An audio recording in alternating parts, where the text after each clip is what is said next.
Bonsoir à tous. À l'occasion de la journée internationale des droits des femmes, une Camerounaise s'est vue décerner en mars 2021 le prestigieux prix international du courage féminin.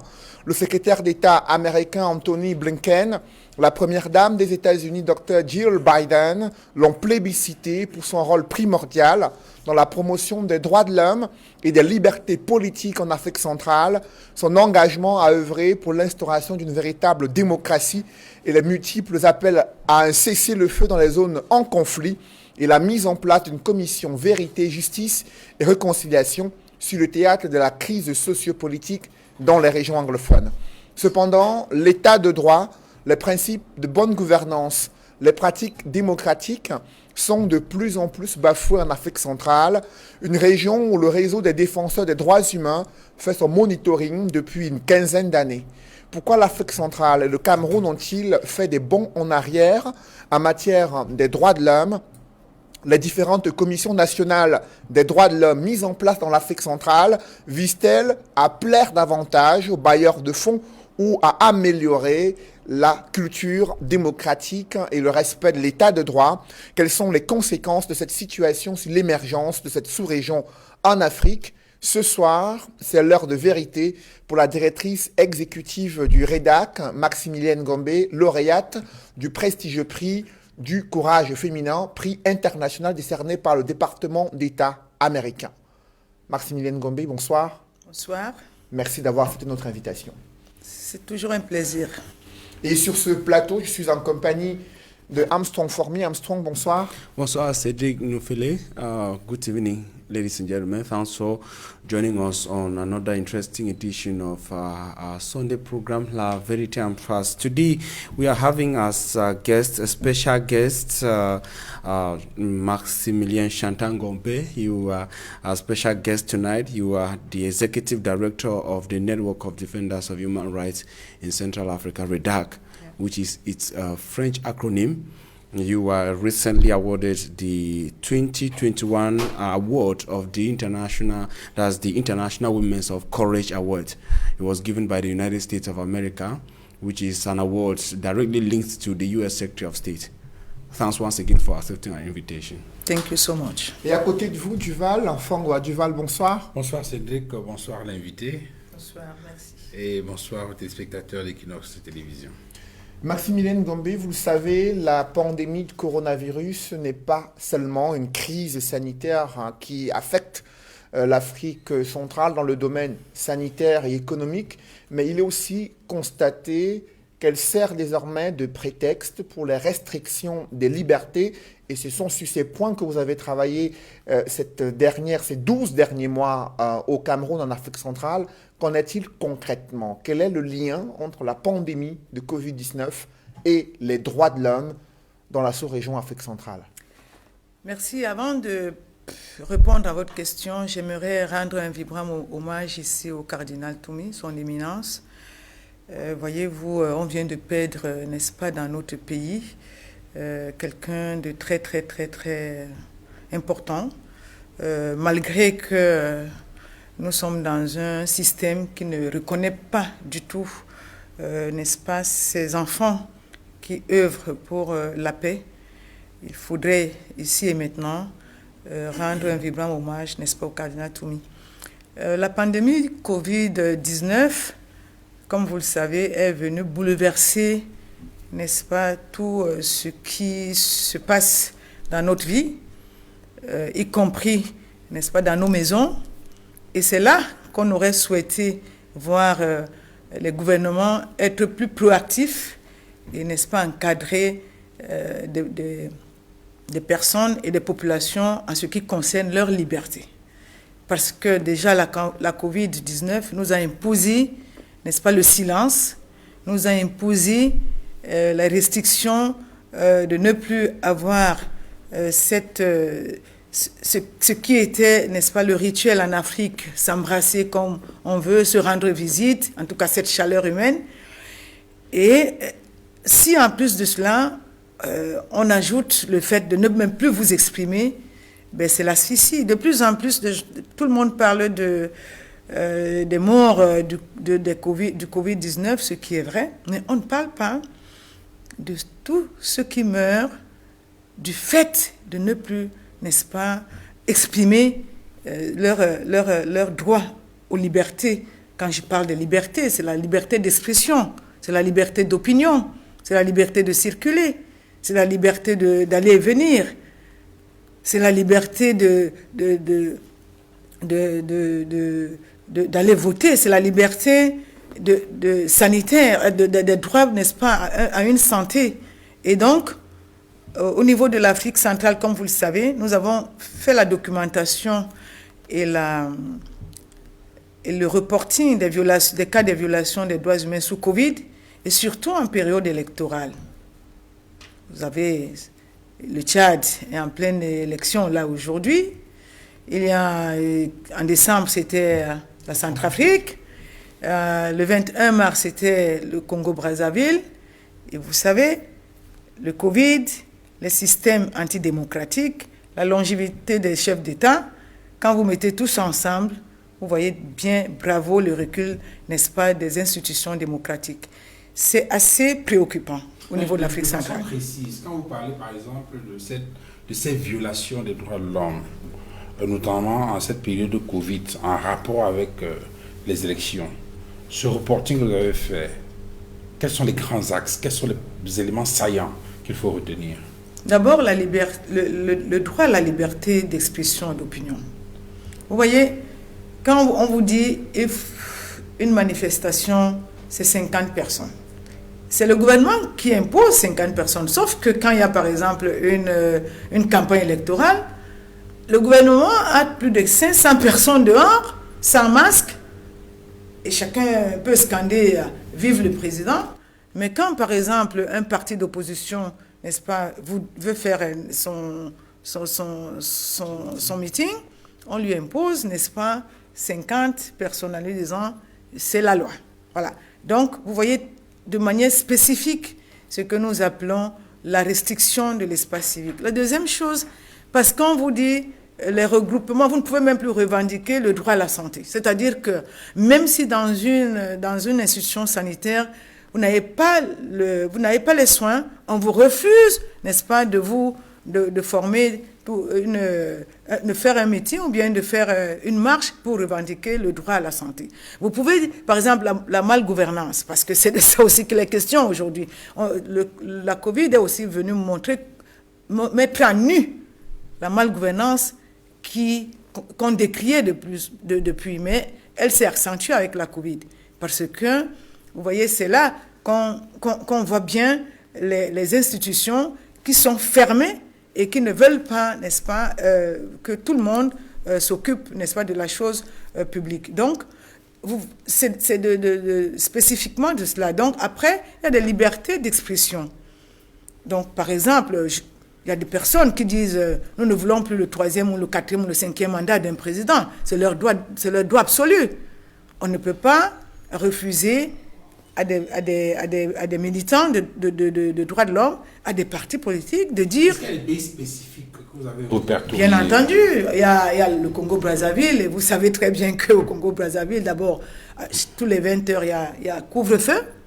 Donc vous êtes en période électorale, mais on vous impose qu'il y a couvre-feu tous les 20 heures. On sait très bien que les moyens ne sont pas les mêmes, et vous ne pouvez pas faire, n'est-ce pas, la campagne de la même manière. Donc déjà, vous voyez très bien de quoi on parle. Et après, le jour de l'élection, il y a toute la société civile qui n'a pas laissé passer et on décrète ville morte. Et pour que le lendemain, la connexion Internet soit coupée pendant 3 jours.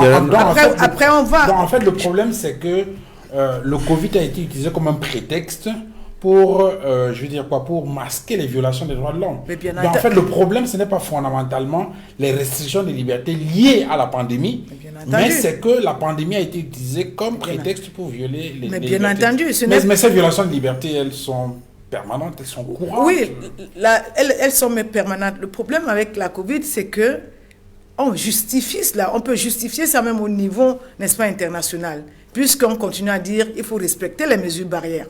Voilà. Donc, au niveau international, que ce soit aux Nations Unies ou à l'Union africaine, on va comprendre, c'est même pas qu'on peut comprendre, on va comprendre que l'État refuse qu'il y ait 50 personnes qui se réunissent ou alors qui parlent au nom, je ne sais pas, d'une corporation pour revendiquer tel droit ou tel droit.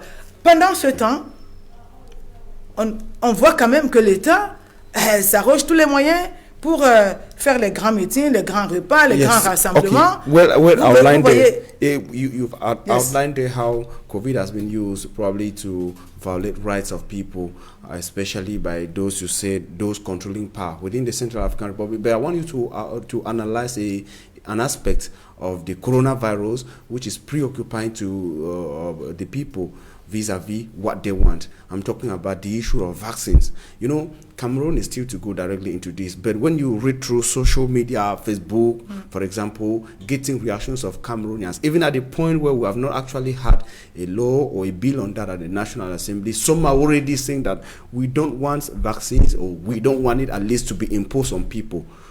If that is a step, for example, taken by the government to say everybody must be vaccinated, where can there possibly be a breach of rights? Thank you so much. Let me please go in French because it's easy for me to answer in French. Okay. I'm sorry about. Je voudrais dire que le droit à un vaccin, c'est un droit absolu. Donc, il faut poser des problèmes clairement. Personne, nous sommes vaccinés quand on était petits. On continue à se vacciner pour certains. On a des carnets jaunes. Donc le problème, ce n'est pas un problème de vaccination. C'est le problème de la démarche. Quand on parle, par exemple, du Cameroun. D'accord? Nous avons vu, même au niveau de l'étranger, comment les vaccins ont posé le problème, comment on a retiré un vaccin et comment on a passé le temps à faire toute une communication pour faire accepter le vaccin. Ici, le problème avec le système au Cameroun, c'est que tout est répressif. On ne peut pas bâtir un État dans la répression tout le temps, y compris par rapport au droit à la santé. Il n'y a aucune sensibilisation, aucun plan de sensibilisation qui est mis en place, aucune campagne, aucune pédagogie pour faire comprendre qu'un vaccin, ou alors voilà celui que nous adoptons. D'abord, il y a toute une pédagogie. Jusqu'à aujourd'hui, on ne sait pas quel est le vaccin qui a été adopté par, n'est-ce pas, l'État du Cameroun. On vous dit le vaccin russe, le vaccin chinois, le vaccin... Donc, personne ne peut vous dire en réalité de quel vaccin il est question. Donc, le problème, ce n'est pas le vaccin. Je ne suis pas sûre que les Camerounais ne veulent pas se vacciner. Ce dont je suis sûre, c'est que le gouvernement camerounais ne fait aucun effort pour que les Camerounais se vaccinent. Quand je le dis, c'est parce qu'ils n'ont mis aucun mécanisme, n'est-ce pas, pour rassurer les Camerounais. D'ailleurs, si on sort du vaccin, ils n'ont mis aucun mécanisme pour rassurer les Camerounais quand, n'est-ce pas, à leur santé. Je profite, permettez-moi, pour dire, j'ai été ahuri de voir que c'est un sous-préfet, c'est les sous-préfets qui sortent pour distribuer les masques dans les marchés. Je profite ici pour dire que ce n'est pas le rôle des sous-préfets. Il faut que les gens arrêtent, en plus avec les casquettes d'intimidation et de répression. C'est une image qui m'a choquée et qui peut choquer les Camerounais. Et je suis sûre qu'ils sont choqués. Qu'est-ce qui pose problème lorsque vous voyez ces autorités administratives qui estiment qu'elles vont vers les populations afin de les conscientiser sur la nécessité de respecter les mesures barrières et de porter les masques lorsqu'elles sont dans des lieux publics? Qu'est-ce qui fait problème? Ce n'est pas leur rôle. Je suis désolée. Ce n'est pas leur rôle.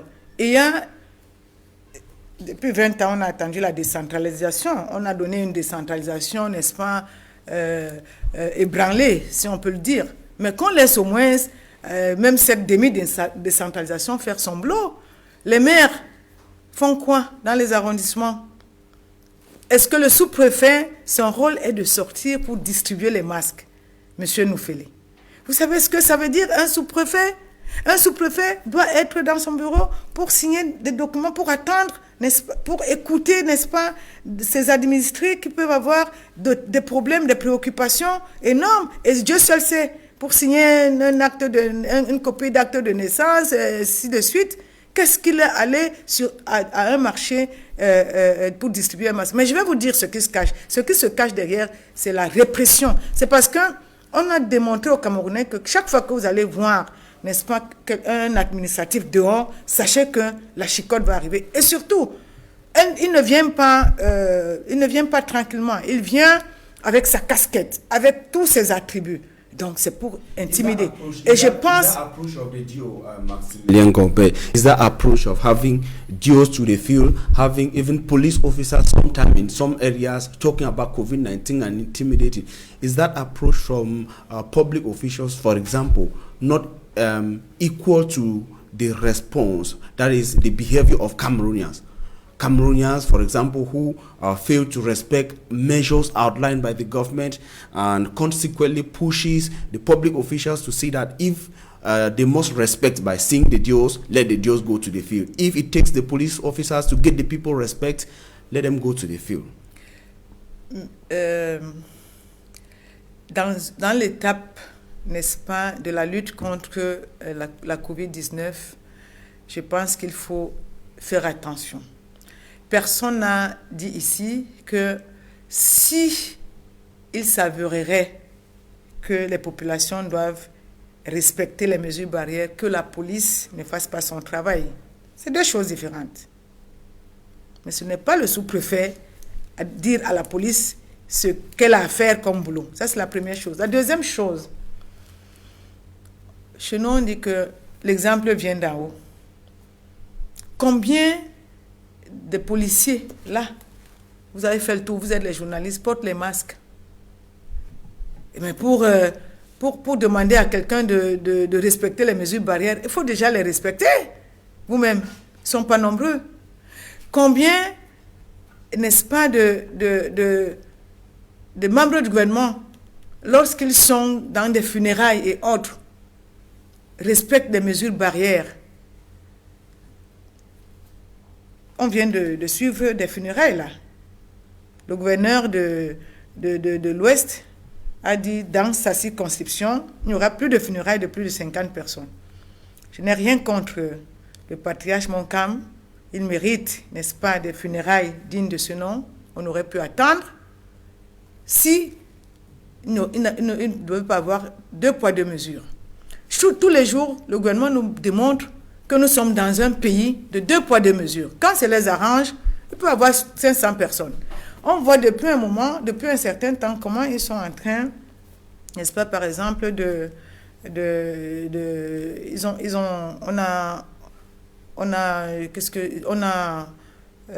en train d'installer, n'est-ce pas, ceux qui viennent d'être nommés, par exemple à la gendarmerie, au niveau de la police.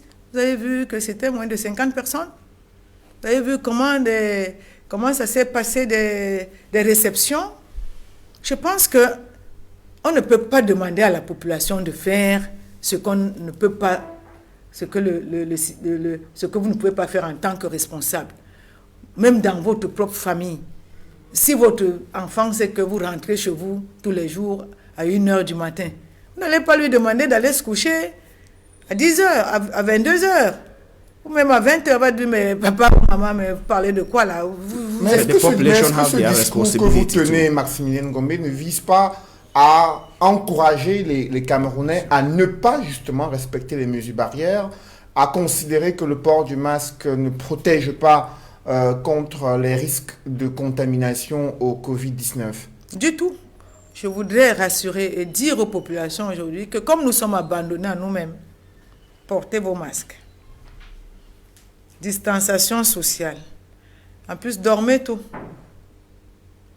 Essayez de ne pas... Je sais que c'est difficile d'aller chercher, n'est-ce pas, de quoi manger tous les matins parce que je sais, je suis aux côtés du peuple, je sais que tous les matins, il y a certains qui doivent sortir à 4 heures pour aller vendre afin de rentrer et faire la nourriture pendant que d'autres, n'est-ce pas, dilapident, n'est-ce pas, nos milliards de francs CFA. Mais nous sommes abandonnés à nous-mêmes, porter les masques. Parce que même pour le vaccin, on n'est pas sûr que quand il va arriver, on ne va pas d'abord vacciner ceux qui sont en haut. Et nous serons les derniers à être vaccinés parce que nous sommes anonymes. Donc, en attendant tout ça, je dis et je répète, nous nous sommes obligés, n'est-ce pas, de respecter les mesures barrières et de faire attention pour nous et pour nos populations et pour nos propres enfants. Alors, ça doit être clair. Quand cette vague de pandémie de coronavirus est devenue plus meurtrière, il y a le Haut Commissariat des Nations Unies en charge des droits de l'homme qui a exhorté les différentes nations à pouvoir assouplir les conditions de détention des nombreux prévenus.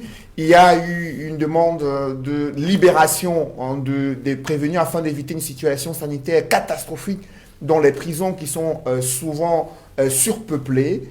En 2020, on a vu quelques mesures prises par le gouvernement, mais face à cette deuxième vague d'épidémie de Covid-19 en 2021, est-ce que vous avez le sentiment qu'il y a une attention particulière des autorités concernant cette proposition, cette demande formulée par les Nations Unies? Je vais d'abord vous surprendre. Parmi tous les pays de l'Afrique centrale que couvre le REDAC, le Cameroun était le dernier à sortir quelques prisonniers. D'ailleurs, avec des restrictions très claires. Les autres, même comme ce sont des pays qui ne sont pas des pays démocratiques comme le Tchad, on a quand même vu comment le président Idriss Déby a fait sortir des prisonniers en masse. Le Congo-Brazzaville, la RDC, la Guinée équatoriale. Le Cameroun a sorti des personnes de la prison avec, n'est-ce pas, beaucoup de restrictions. Donc, je pense qu'il n'y a pas de volonté politique. Et le Cameroun, l'État du Cameroun est maître, n'est-ce pas, à ne pas respecter les institutions internationales. Sauf lorsque on commence à dire qu'on peut les sanctionner, alors les gens, ils courent. Donc je pense que nous ne sommes pas surpris. La seule chose, c'est que nous ne pouvons qu'encourager, parce que, vous savez, quand vous dites les prisons pour la plupart surpeuplées, il faut dire que toutes les prisons sont surpeuplées. La prison centrale de Nebel, qui a été conçue pour 350 prisonniers à l'époque coloniale, compte aujourd'hui plus de 4000 détenus et prévenus. Et les prévenus sont nombreux, plus que les détenus. Allez donc comprendre quelque chose. Comment on peut avoir une prison déjà surpeuplée? Les prévenus sont nombreux plus que les condamnés. C'est un problème, ça. Donc, on peut pas régler ce problème en termes seulement de Covid. Il faut le voir dans sa globalité. Quelle est la politique, n'est-ce pas, du gouvernement en termes de ces prisons, en termes de l'humanisation des prisons et en termes même de la mise en œuvre des lois qu'il a lui-même, n'est-ce pas, prises, qu'il a lui-même prises, et d'autres, et même des institutions et des engagements qu'il a librement ratifiés. Qu'est-ce qu'il en fait? Il faut le prendre dans sa globalité. Alors, comme je disais tout à l'heure, la Covid ou le Covid, appelez ça comme vous voulez, est venu juste, n'est-ce pas, accentuer ce que nous vivons. Mais, et même avec ça, on leur demande de faire quand même un effort supplémentaire, parce qu'on sait déjà ce qui se passe, mais jusque-là, c'est la catastrophe. Au contraire, vous voyez très bien, on arrête les gens depuis le 22 septembre, ils sont devant le tribunal, ils ont marché, on commence à chercher, n'est-ce pas, des preuves qu'on ne trouve pas, et là on vient de leur dire, vous avez plus 6 mois en prévention devant un tribunal militaire. Allez-y comprendre quelque chose. Tout ce monde-là, il y a des garants. Tout ce monde-là, on connaît leur maison. Maximilian Gombe, the government of Cameroon, yes, through the Minister of Justice, when he was speaking in Yaoundé during a meeting with other ministers on the 25th of the month of March, indicated that since the start of the second outbreak of COVID-19, 700 prisoners, for example, tested positive of COVID-19 in prisons, and the national president of the CRM political party, Professor Maurice Kamto, recently were demanding that prisons in Cameroon should be decongested, be released indicated that this number was far less. Do you at least agree with him when he says that 700 Cameroonians positive in prisons by March 25 was less? C'est difficile d'avoir les statistiques dans les prisons. Mais je pense que si ces chiffres-là, moi je peux les multiplier par 2 ou 3. Nous savons ce que c'est que les chiffres ici. C'est difficile. Parce que d'abord, on ne vous laisse plus rentrer dans les prisons n'importe comment. Même avant la Covid, pour aller dans les prisons, il faudrait maintenant passer, c'est beaucoup de gymnastique, mais je pense qu'il faut les prendre déjà comme ça, mais peut-être les multiplier par 2 ou 3. But you, as a right group defender and concerned people, what have you guys at least taken the initiative to know what is happening to prisoners in prisons in Cameroon that you rightly indicated that are highly congested? Ouais. The Professor Maurice Kamto was talking about a study carried out in 25 prisons out of about 70 prisons in Cameroon. Just 25 prisons were concerned about this with these figures from the government of Cameroon. Ouais. Now you at your level, have you people abandoned prisoners vis-a-vis COVID-19 and the danger in prisons that you rightly indicated that are highly congested? Non, du tout. C'est nous qui avions écrit à l'époque, parce qu'il faut quand même remettre les choses dans son contexte. Hein. Nous travaillons avec les Nations Unies, et lorsque Madame Bachelet est passée ici, nous avons eu une séance de travail, et donc quand elle a demandé de congestionner les prisons, nous avons écrit à tous les présidents de la République. On a écrit au président de la République, Paul Biya, comme on a écrit à Idriss Déby, comme on a écrit à tous les présidents des 8 pays que couvre le REDAC, et nous avons salué, n'est-ce pas, ce qu'ils ont fait à l'époque, c'est-à-dire que écouter ce que nous avons demandé. Ce que je relevais tout à l'heure, c'est que parmi les 8 pays, le Cameroun a été le dernier et n'a pas fait sortir autant de prisonniers. Il y a la liste, hein, on a fait circuler la liste. Ils ont la liste de tous les pays qui ont répondu, n'est-ce pas, à cet appel. À ce jour, depuis la deuxième vague de la Covid, il est difficile pour nous de vous dire exactement comment ça se passe. Par contre, ce qu'on fait, c'est que de temps en temps, quand on est en prison, c'est qu'on peut apporter des produits de première nécessité. Mais on ne peut pas faire ça pour toutes les prisons du monde du Cameroun, parce qu'il faut une véritable... C'est une question de volonté politique, de mettre tout le monde ensemble, n'est-ce pas, pour porter, n'est-ce pas, ce qui se passe. Ce n'est pas une question de X ou de Y, parce que les prisonniers ont les droits, et les prisonniers ne sont pas laissés pour les comptes. Les prisonniers doivent être pris dans une politique globale, n'est-ce pas, de l'État, de la société civile. Mais comme je ne fais que vous dire, l'État du Cameroun a abandonné. Tout le monde ne veut pas être avec la société civile dans aucun domaine pour travailler ensemble. What category of prisoners, for example, did you ask that the government should release? Because when you just say nous avons dit les prévenus. Nous avons même demandé que tous les prévenus sortent. C'est normal.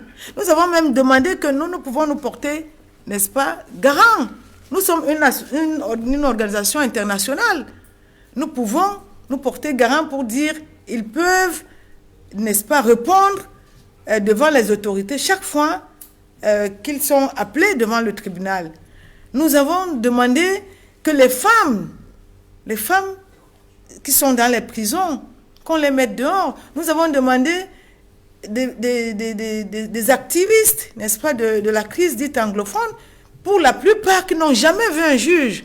Vous savez qu'aujourd'hui, plus de 200 activistes de nord-ouest, sud-ouest sont dans les prisons, n'ont pas vu un juge d'instruction. Donc, si vous avez déjà fait 2 ans dans une prison sans voir un juge d'instruction, on vous reproche quoi? Donc, ça a été très clair. Donc, on a donné des catégories, mais ça n'a pas été respecté. Vous avez vu des gens qu'on a libérés. Hein? Vous avez lu le décret. C'était un décret. Alors que partout ailleurs, les prisonniers qui ont été libérés, ce n'était pas un décret présidentiel qui disait « vu ceci, vu cela ». C'était quelque chose de dire « au vu de la pandémie, je donne un mandat par exemple, au ministre de la Justice de procéder avec le parquet à la libération. » Et les prisons se vidaient. Et le ministre de la Justice au Cameroun a été interpellé il y a quelques semaines par l'ancien directeur général de la CRTV, Amadou Vamouké, lui aussi prévenu.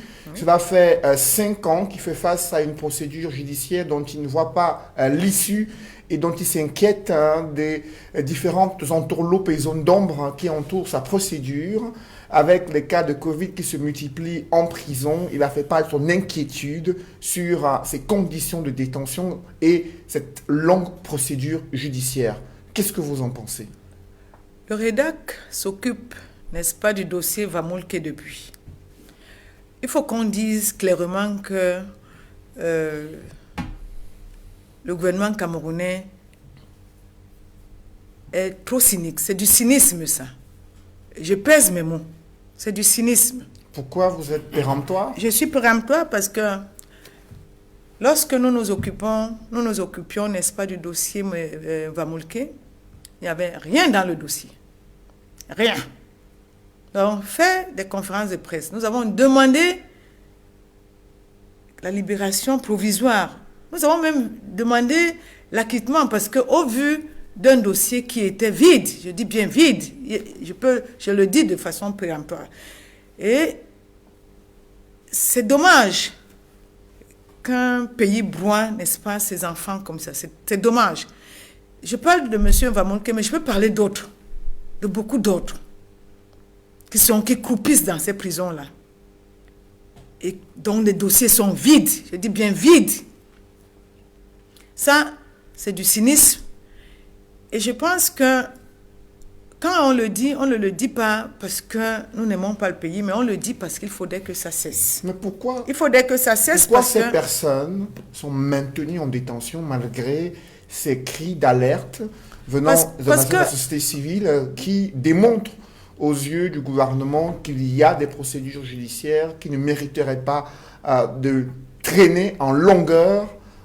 Quand on parle du cynisme, on parle, n'est-ce pas, de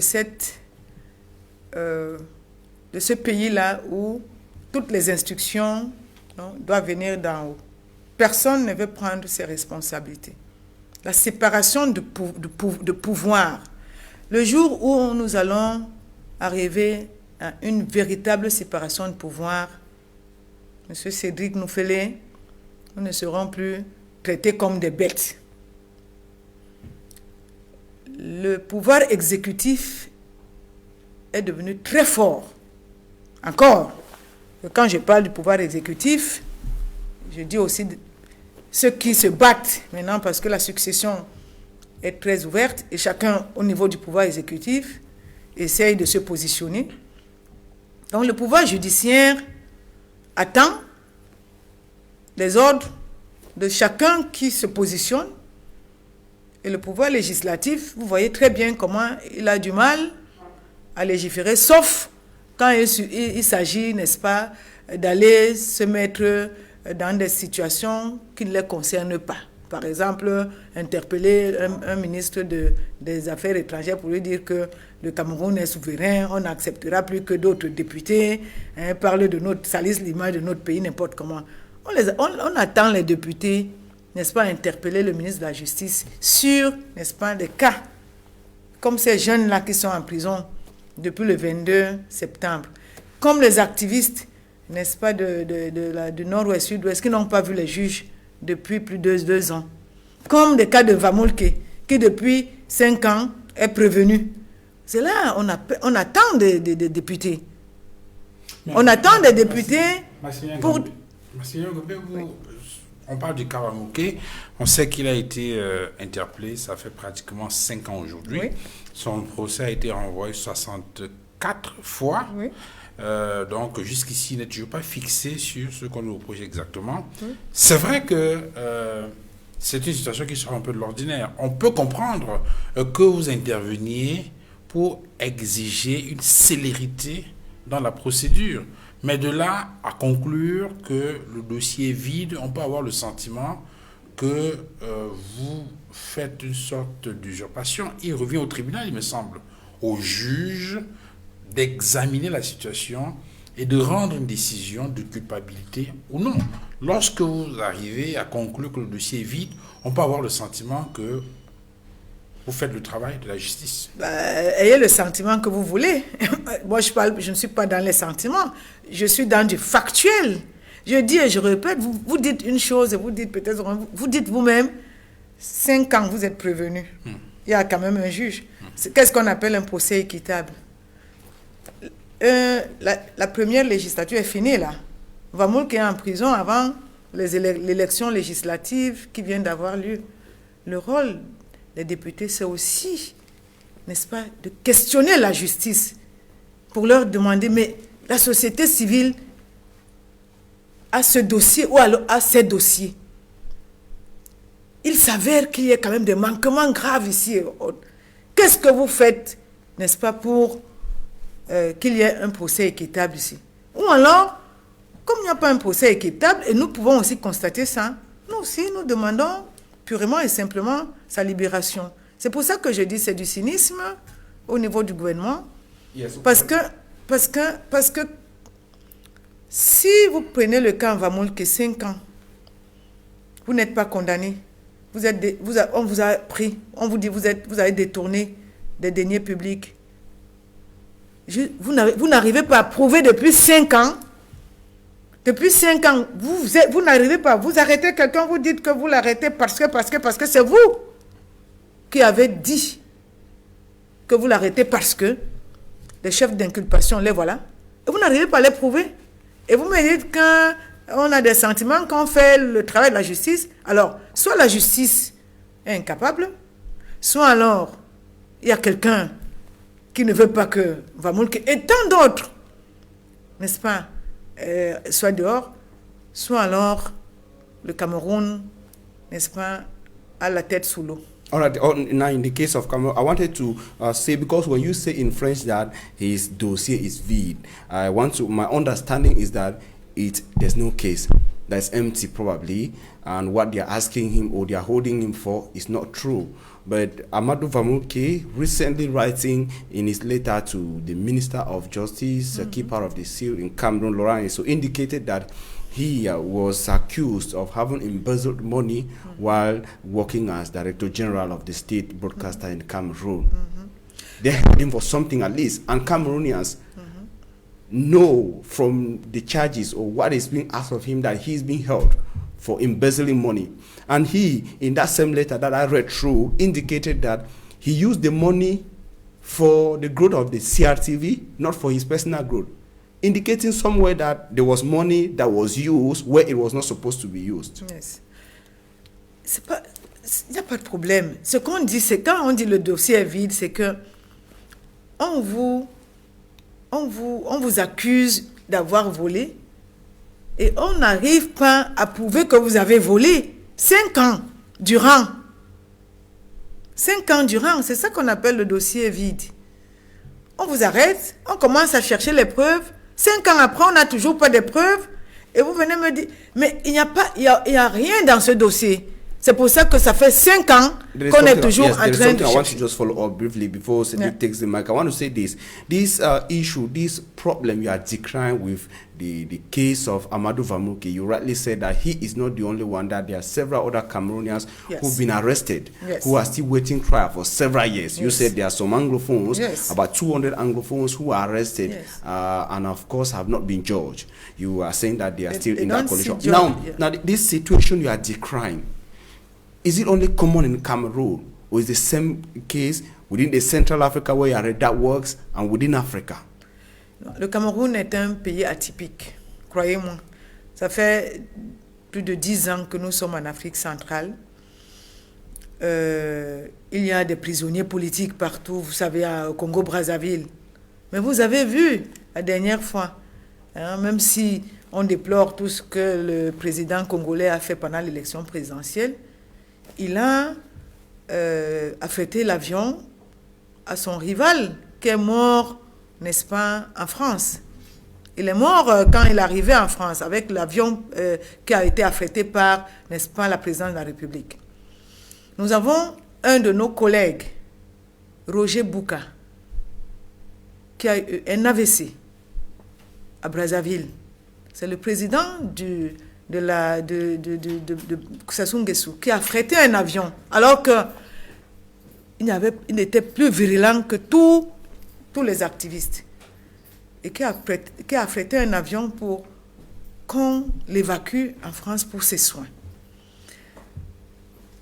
Il peut arriver, comme de toutes les façons, des rivalités, comme vous savez, par exemple, Lissouba est décédé, Lissouba a demandé que son corps ne rentre plus jusqu'à ce que le président Sassou Nguesso parte.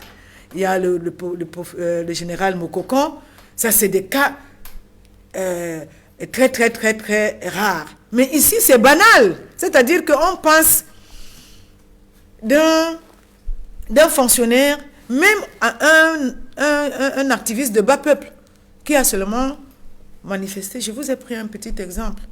Comment ça se fait que depuis le 22 septembre, on vient, n'est-ce pas, de proroger le mandat de détention provisoire de 6 mois, le tribunal militaire. C'est inédit. Au Cameroun, c'est inédit. Vous ne pouvez pas avoir des choses comme ça au Tchad. Je n'ai pas vu encore. Je n'ai pas vu ça en RCA. Je n'ai pas vu ça en Guinée équatoriale. Je n'ai pas vu ça en RDC. Je vous ai cité quelques exemples, mais je n'ai pas vu ça. Vous parlez du président congolais Denis Sassou Nguesso, mais on a suivi le directeur général actuel de la CRTV, Charles Ndongo, indiquer l'attention particulière que le chef de l'État, Paul Biya, avait pour l'état de santé du professeur Gervais Mendoza. Il a même indiqué qu'il a bénéficié de l'ambulance médicalisée du palais présidentiel au moment où son état de santé s'est complètement dégradé. Il a parlé d'une grâce présidentielle que personne n'a vu le décret rendu public officiellement. Comment appréciez-vous cette attitude des dirigeants camerounais face au cas Gervais Mendoza? D'abord, je trouve que le directeur général Charles Ndongo a manqué du respect, n'est-ce pas, au professeur décédé, paix à son âme. C'est de la roublardise, c'est du cynisme, à la limite c'est de la méchanceté. Je le dis et je pèse mes mots. Parce que nous avions l'habitude d'aller en prison, pas particulièrement pour voir le professeur Mendoza, mais pour voir d'autres, les Vamoulke et autres. Nous n'avons pas vu un seul instant le directeur général de la CRTV lui rendre visite. Même en esprit. C'est la première chose. Je voulais relever ça. Je trouve ça indécent. La deuxième chose, qu'on arrête de nous enfumer tout le temps des décrets du président, le président Paul Biya, jusqu'aux ambulances présidentielles. Alors, de deux choses l'une. Soit, l'ambulance présidentielle, il y a une ambulance présidentielle qui va s'occuper de ceux qui sont proches du président, et nous qui ne sommes pas proches du président, nous pouvons mourir si on est en détresse. D'abord, je voudrais que ce soit clair. Parce que j'entends beaucoup de débats sur l'ambulance présidentielle. C'est normal que la présidente de la République ait une ambulance avec, n'est-ce pas, sa petite équipe ou même sa famille. C'est normal. Mais c'est normal aussi que tout citoyen puisse avoir une ambulance qui ne sorte pas probablement n'est-ce pas, de la présidence. Qu'est-ce qu'on veut nous faire croire en disant qu'il a même bénéficié de l'ambulance présidentielle? Est-ce que l'ambulance présidentielle est là pour sauver des citoyens camerounais malades? Quand je vous dis que le gouvernement camerounais, c'est du cynisme ça. Est-ce que l'ambulance présidentielle a pour vocation de sauver les citoyens camerounais malades? Donc cela veut dire, vous trois, nous quatre là, si après l'émission nous tombons malades, si la magnanimité du chef de l'État ou bien quelqu'un n'intercède pas auprès de l'État pour que nous ayons, n'est-ce pas, de l'ambulance, nous sommes morts. C'est ça que ça veut dire. Il faut qu'on arrête. La deuxième chose, je ne vais pas épiloguer sur les décrets présidentiels. Tout le monde a déjà dit qu'est-ce que c'est qu'un décret présidentiel. Un décret présidentiel, selon les règles, selon la loi, a, n'est-ce pas, un cheminement. Non seulement, il doit être rendu public, Et en même temps, il doit être inscrit dans le journal officiel en français et en anglais. À moins qu'il... Là encore, n'est-ce pas, on est toujours dans l'étonnement. Donc, il y a maintenant certains décrets présidentiels qui sont sous la table et d'autres qui sont sur la table. Mais vous voyez le degré du cynisme et de méchanceté. C'est-à-dire que des gens peuvent s'asseoir et nous dire qu'ils peuvent avoir des décrets présidentiels sous la table et d'autres décrets présidentiels sur la table et qui ne suivent, et certains qui ne suivent pas, n'est-ce pas, le cheminement que tous les Camerounais, n'est-ce pas, attendent. Ce n'est pas nous qui inventons l'eau chaude. C'est comme ça que ça a toujours été. C'est la première chose. La deuxième chose. Oui, allez-y. Est-ce que chaque fois que est-ce que le président de la République a gracié le professeur Mendoza? Non. Parce que son affaire était pendante devant les juridictions. Il faut que les Camerounais le sachent. Parce qu'il ne faut pas enfumer et il ne faut pas tout le temps venir raconter des histoires aux Camerounais. Quand vous dites pendante devant les juridictions, c'est pour dire quoi, Maxime Ngombe? Il a été condamné, il a fait appel. Et je crois qu'il était devant la Cour suprême qui n'a pas encore statué. De deux choses l'une. Parce que justement, à ce niveau-là, il y a un problème. Le TCS, justement, le tribunal criminel spécial, est considéré comme un tribunal qui sort de l'ordinaire. On se souvient que lorsqu'on avait mis en place ce tribunal criminel spécial, des juristes étaient montés au créneau pour dénoncer le TCS parce qu'il échappait justement au principe du double degré de juridiction. Tout à fait. C'est-à-dire que la décision rendue par le TCS ne peut plus faire l'objet de recours. Tout à fait.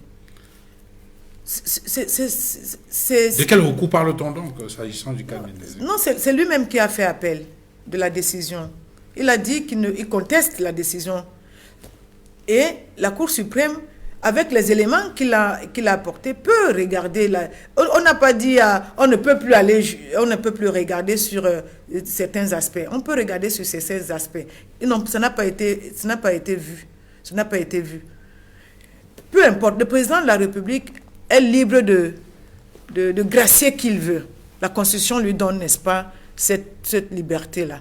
Mais il a l'obligation de sortir un décret pour dire au peuple camerounais qui lui a donné le mandat que voilà, je l'ai gracié selon le mandat que vous m'avez donné, et j'ai demandé que ce soit inscrit afin que nul n'ignore. Bon, maintenant que le professeur Mendoza est décédé et qu'on vient nous raconter qu'on a demandé de ne pas faire du bruit autour du décret,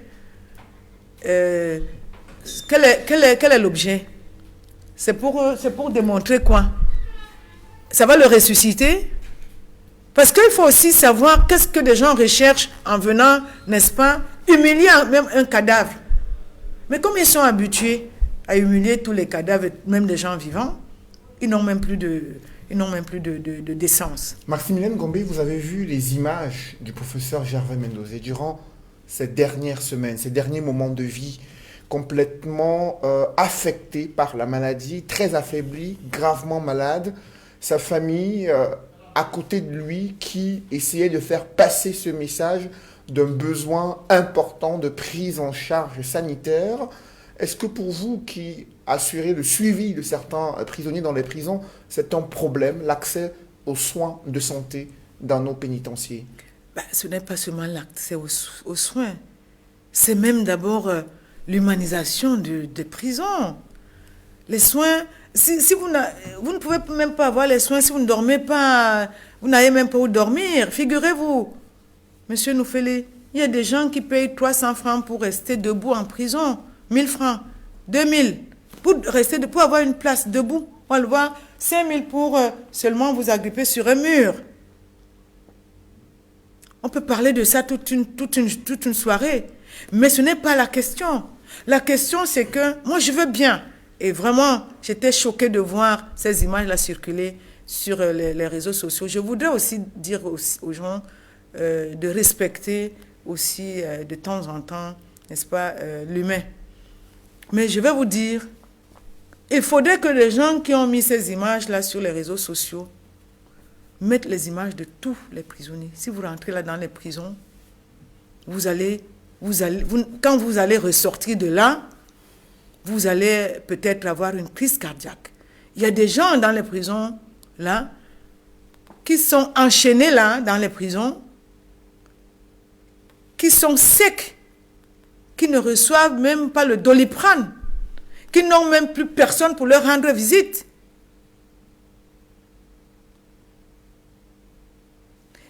Par ailleurs, lorsqu'on parle de ça, il faut souvent apprécier, n'est-ce pas, certains administrateurs qui font leur travail. Nous avons ici, à la prison centrale de Neubel, depuis un moment, un régisseur. Il faut saluer, n'est-ce pas, le combat qu'il mène, d'humaniser la prison centrale de Neubel. C'est l'occasion de lui dire ici, bravo. Mais le problème c'est que, comme c'est centralisé, jusqu'où il peut aller, l'histoire de la prison est comme des autres pans de notre société, c'est que personne ne veut prendre une responsabilité parce que personne ne veut être méchant.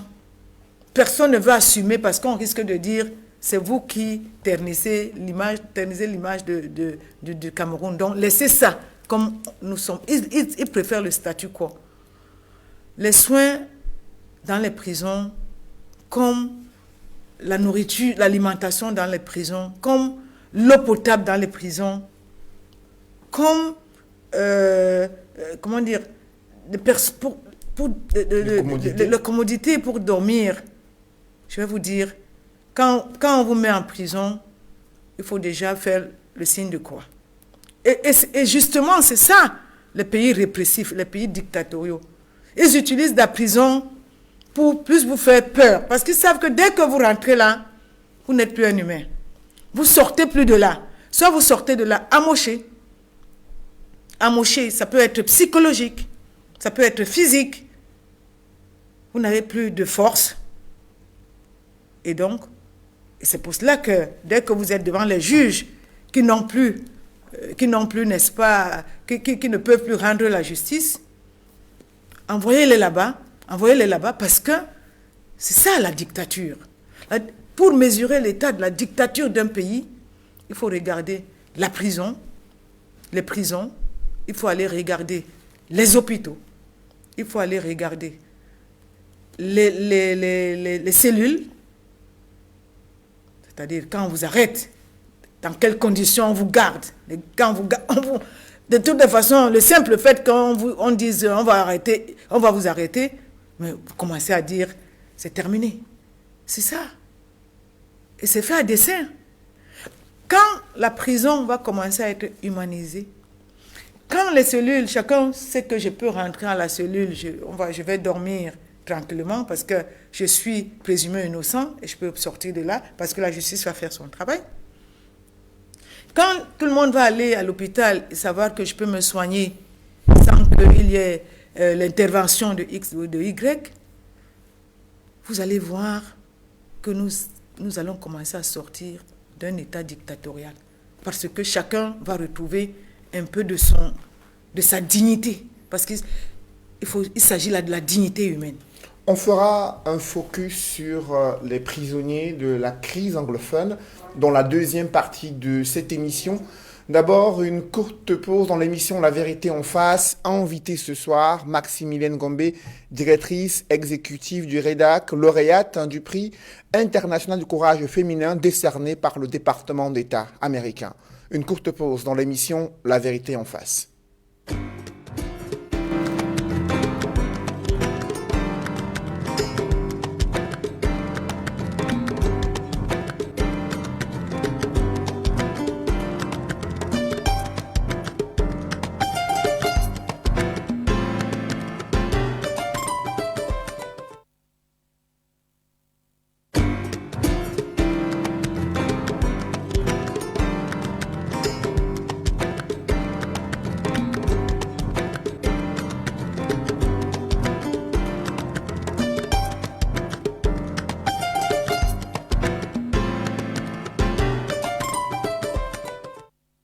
Si vous nous rejoignez à l'instant, vous suivez l'émission La Vérité en face.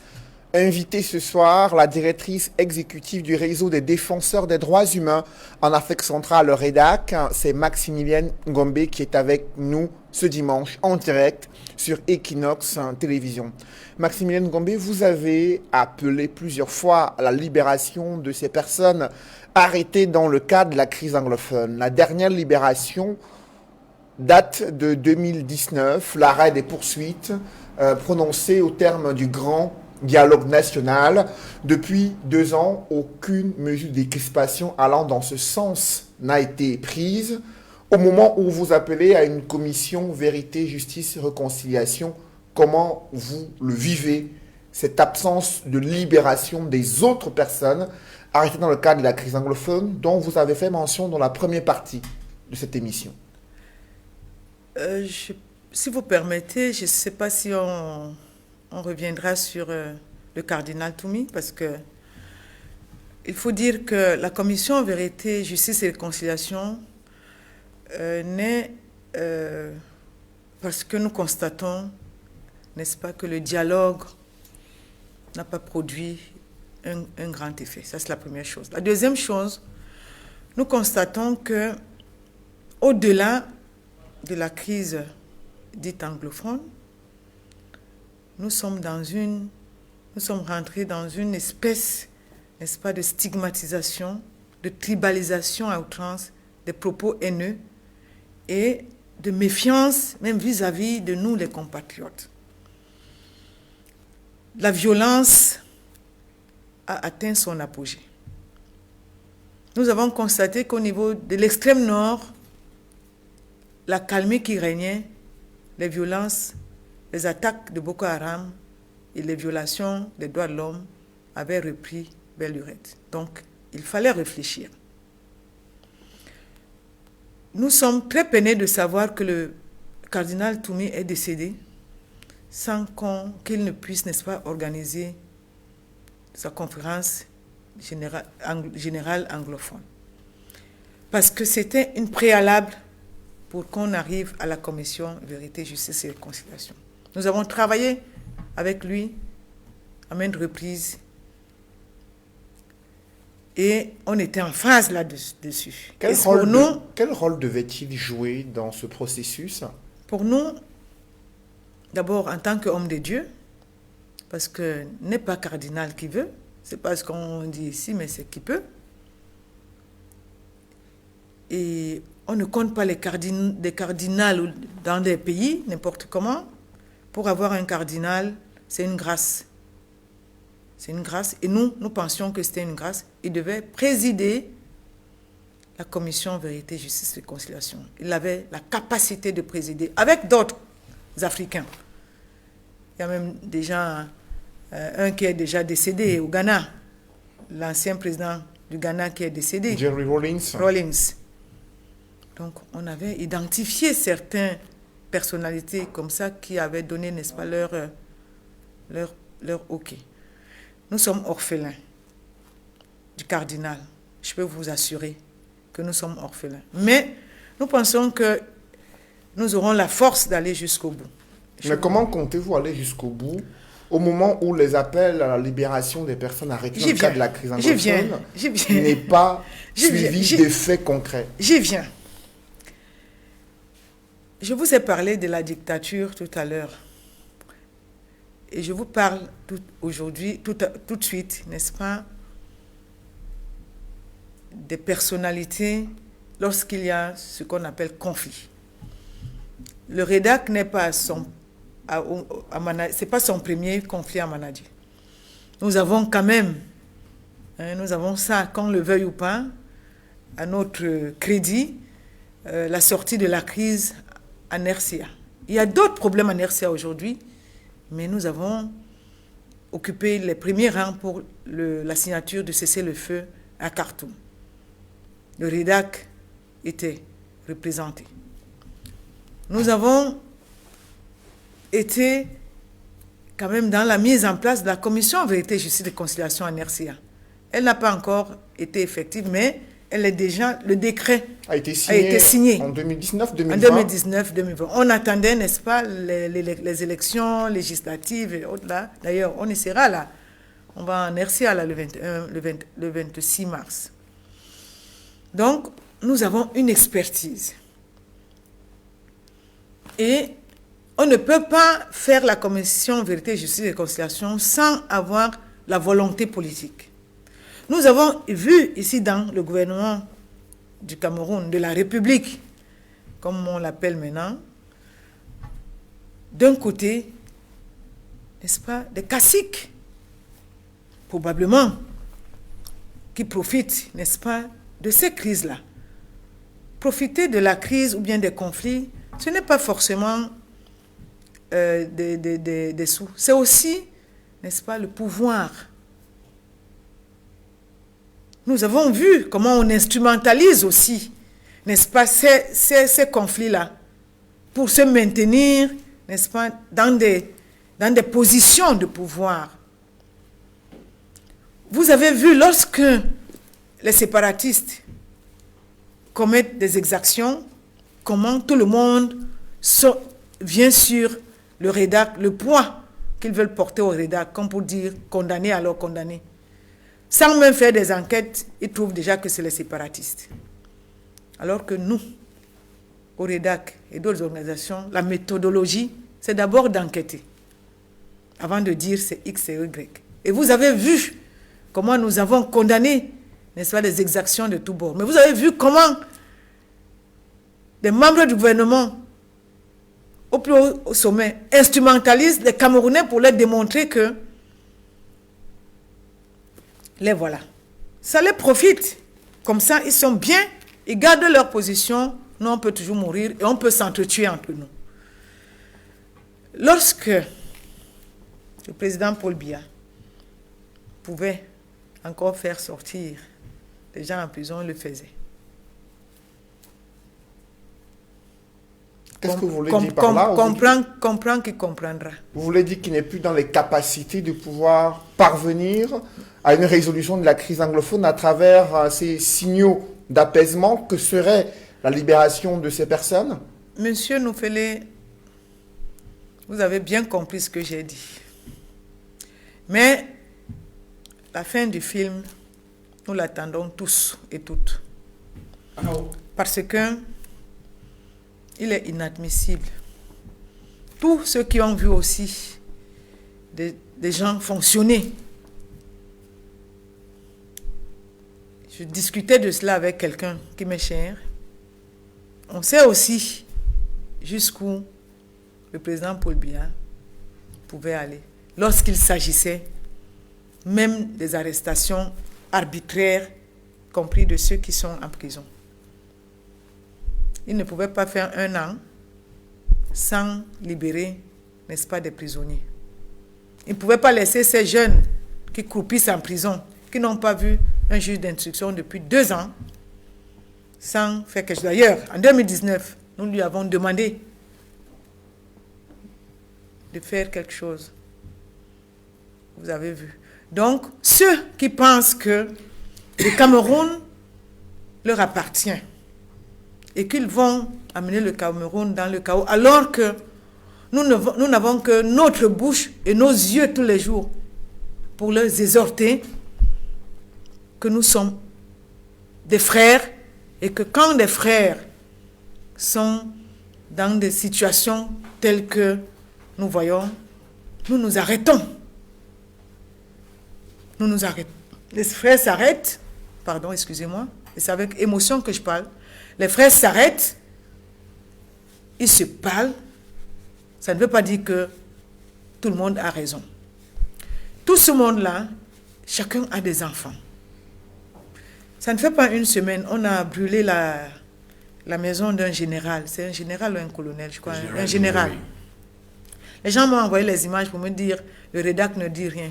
Je leur ai dit, j'espère que vous avez donné au général toute la capacité sécuritaire pour qu'on ne brûle pas, n'est-ce pas, sa maison. On est même arrivé à banaliser, n'est-ce pas, ces actes-là. Un général dans un pays qui doit être sécurisé, on brûle sa maison et ça passe comme ça, comme si de rien n'était. Vous croyez que on fait du mal à qui? on démontre là que nous ne pouvons même plus rien faire. Vous savez ce qu'on appelle un général? Non, je ne vous apprends rien. Donc, je pense qu'il est temps que les Camerounais épris de paix puissent se lever comme un seul homme pour dire à ceux qui tapent dans l'ombre, n'est-ce pas, instrumentalisent, n'est-ce pas, cette crise-là, de dire ça suffit. Que ça suffit. Mais que nous les voyons. Parce que la commission vérité, justice et réconciliation, je vais vous dire, c'est peut-être beaucoup redoutent. Il y aura la vérité. On documente. On archive. Chacun va répondre, y compris les séparatistes. Chacun y répondra, tôt ou tard, peut-être pas avec nous, mais ils répondront. Bien entendu qu'il y aura la justice transitionnelle, c'est-à-dire que le pardon, on pardonnera beaucoup. Même si on ne pourra pas oublier, mais on pardonnera beaucoup. Mais certains répondront aussi devant des tribunaux compétents. Parce qu'il faudrait quand même qu'après, nous nous réconcilions. Le gouvernement camerounais, dans ses récentes sorties, estime que la société civile, qui est portée sur les droits de l'homme, n'insiste pas assez sur les exactions commises par les groupes armés séparatistes. On a vu des députés du parti au pouvoir et 3 députés SDF, dont le premier vice-président national de ce parti politique, adresser une correspondance à leurs homologues américains pour leur demander aussi d'extrader les Camerounais qui, selon eux, seraient impliqués dans le financement des actes terroristes dans les régions du Nord-Ouest et du Sud-Ouest. De telles démarches, pour vous, une telle démarche s'inscrit-elle dans la résolution de la crise anglophone?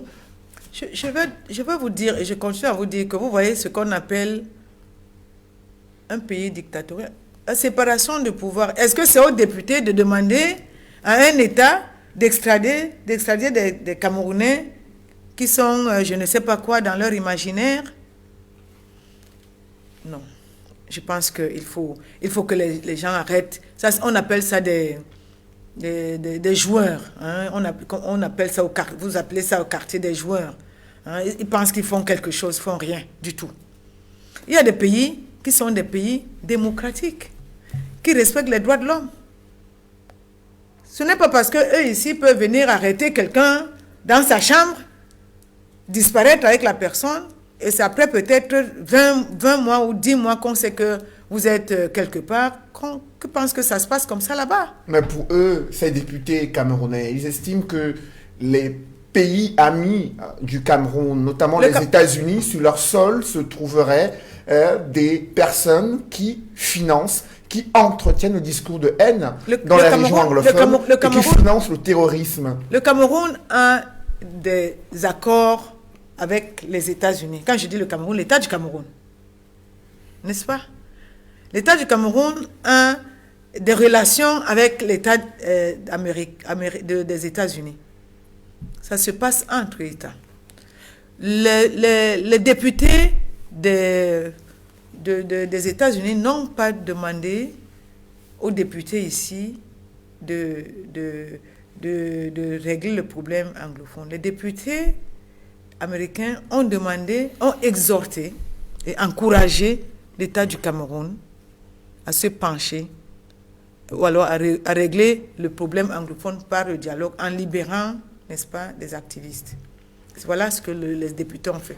Les députés camerounais doivent demander au Cameroun, au gouvernement camerounais, d'accélérer, n'est-ce pas, le dialogue, les négociations et la mise en place de la commission vérité, justice et réconciliation. C'est leur rôle.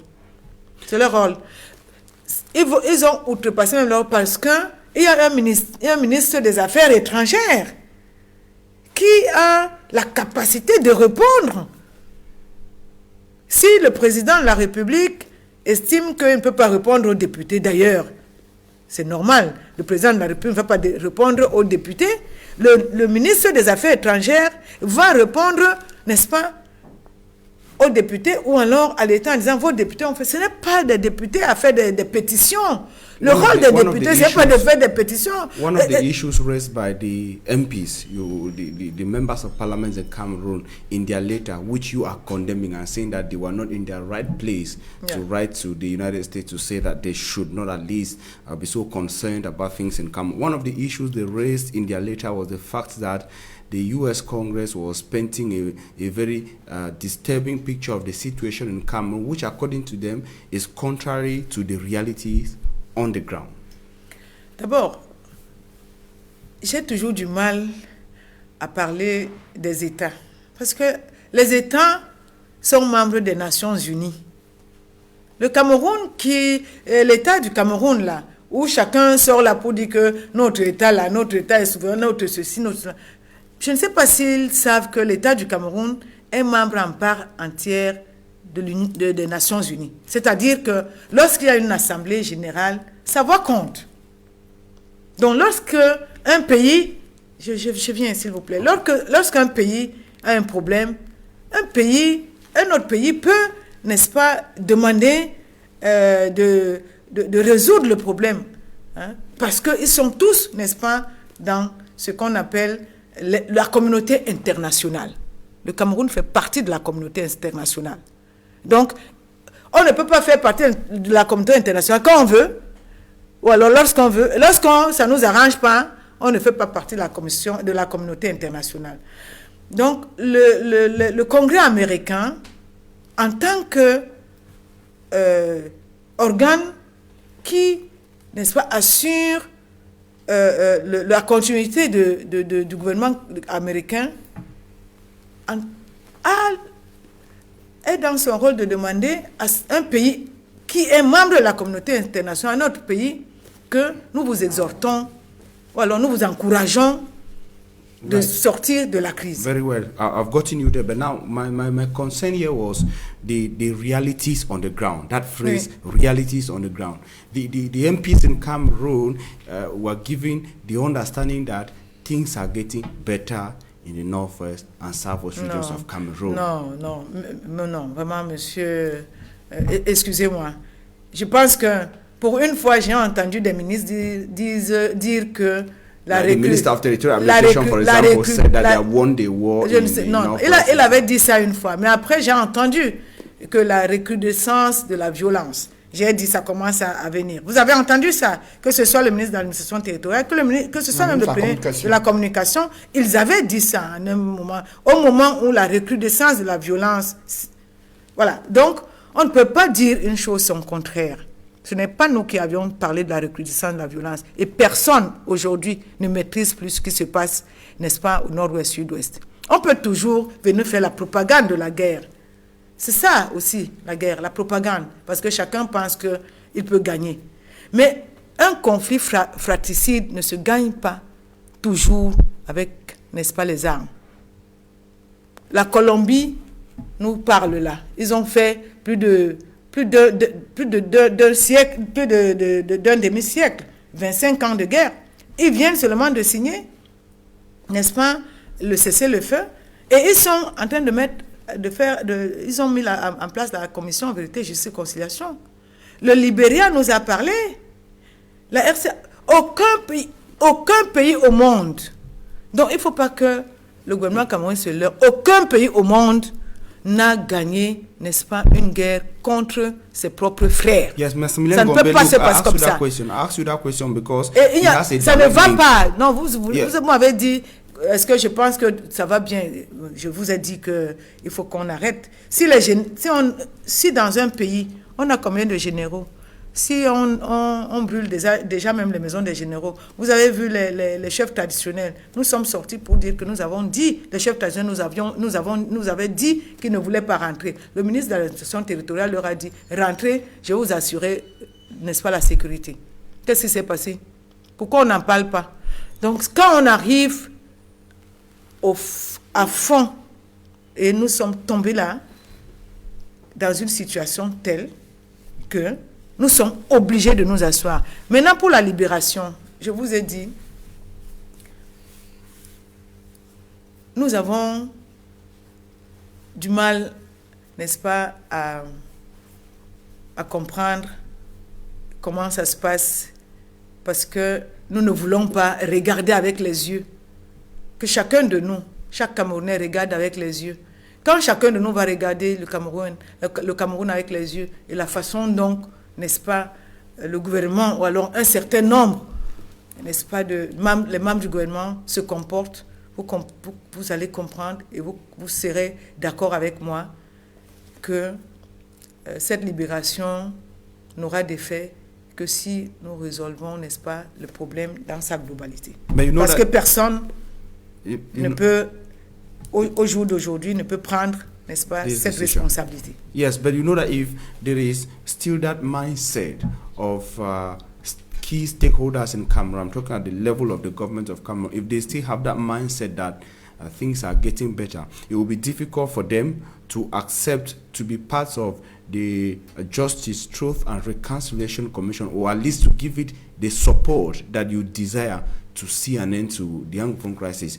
At the point where they are looking at the crisis from a different perspective, and you at the level of right groups are looking at it from a different perspective, how then do you intend to push them to see things your way so they can accept or give the support to your commission? D'abord, cette proposition est sur leur table. Nous ne faisons pas des propositions que nous gardons dans nos tiroirs. Nous ne fonctionnons pas avec des dossiers dans les tiroirs. Les dossiers sont sur la table. Ce que je dis ici, c'est sur la table. Je ne dis pas des choses derrière. Donc, c'est sur leur table. Une commission vérité et réconciliation se prépare. Nous avons même dit comment ça doit se passer. Nous avons parlé même des négociations. Nous leur avons même dit que, compte tenu du fait qu'ils disent qu'ils ne veulent pas des pays amis, c'est les Blancs, c'est les terroristes et autres, l'Union africaine a un siège à Addis Abeba. Allez à l'Union africaine. Comme la RCA est allée et les rebelles sont allés à Khartoum. Qu'est-ce qui coince? Pourquoi vous ne pouvez pas aller au siège de l'Union africaine? Le Cameroun est signataire, n'est-ce pas, de la Charte africaine des droits de l'homme et des peuples. Membre entière de l'Union africaine. Il peut, et l'Union africaine a un bureau paix et sécurité. Il y a la CAC, il y a la CEMAC, il y a l'UNOCA.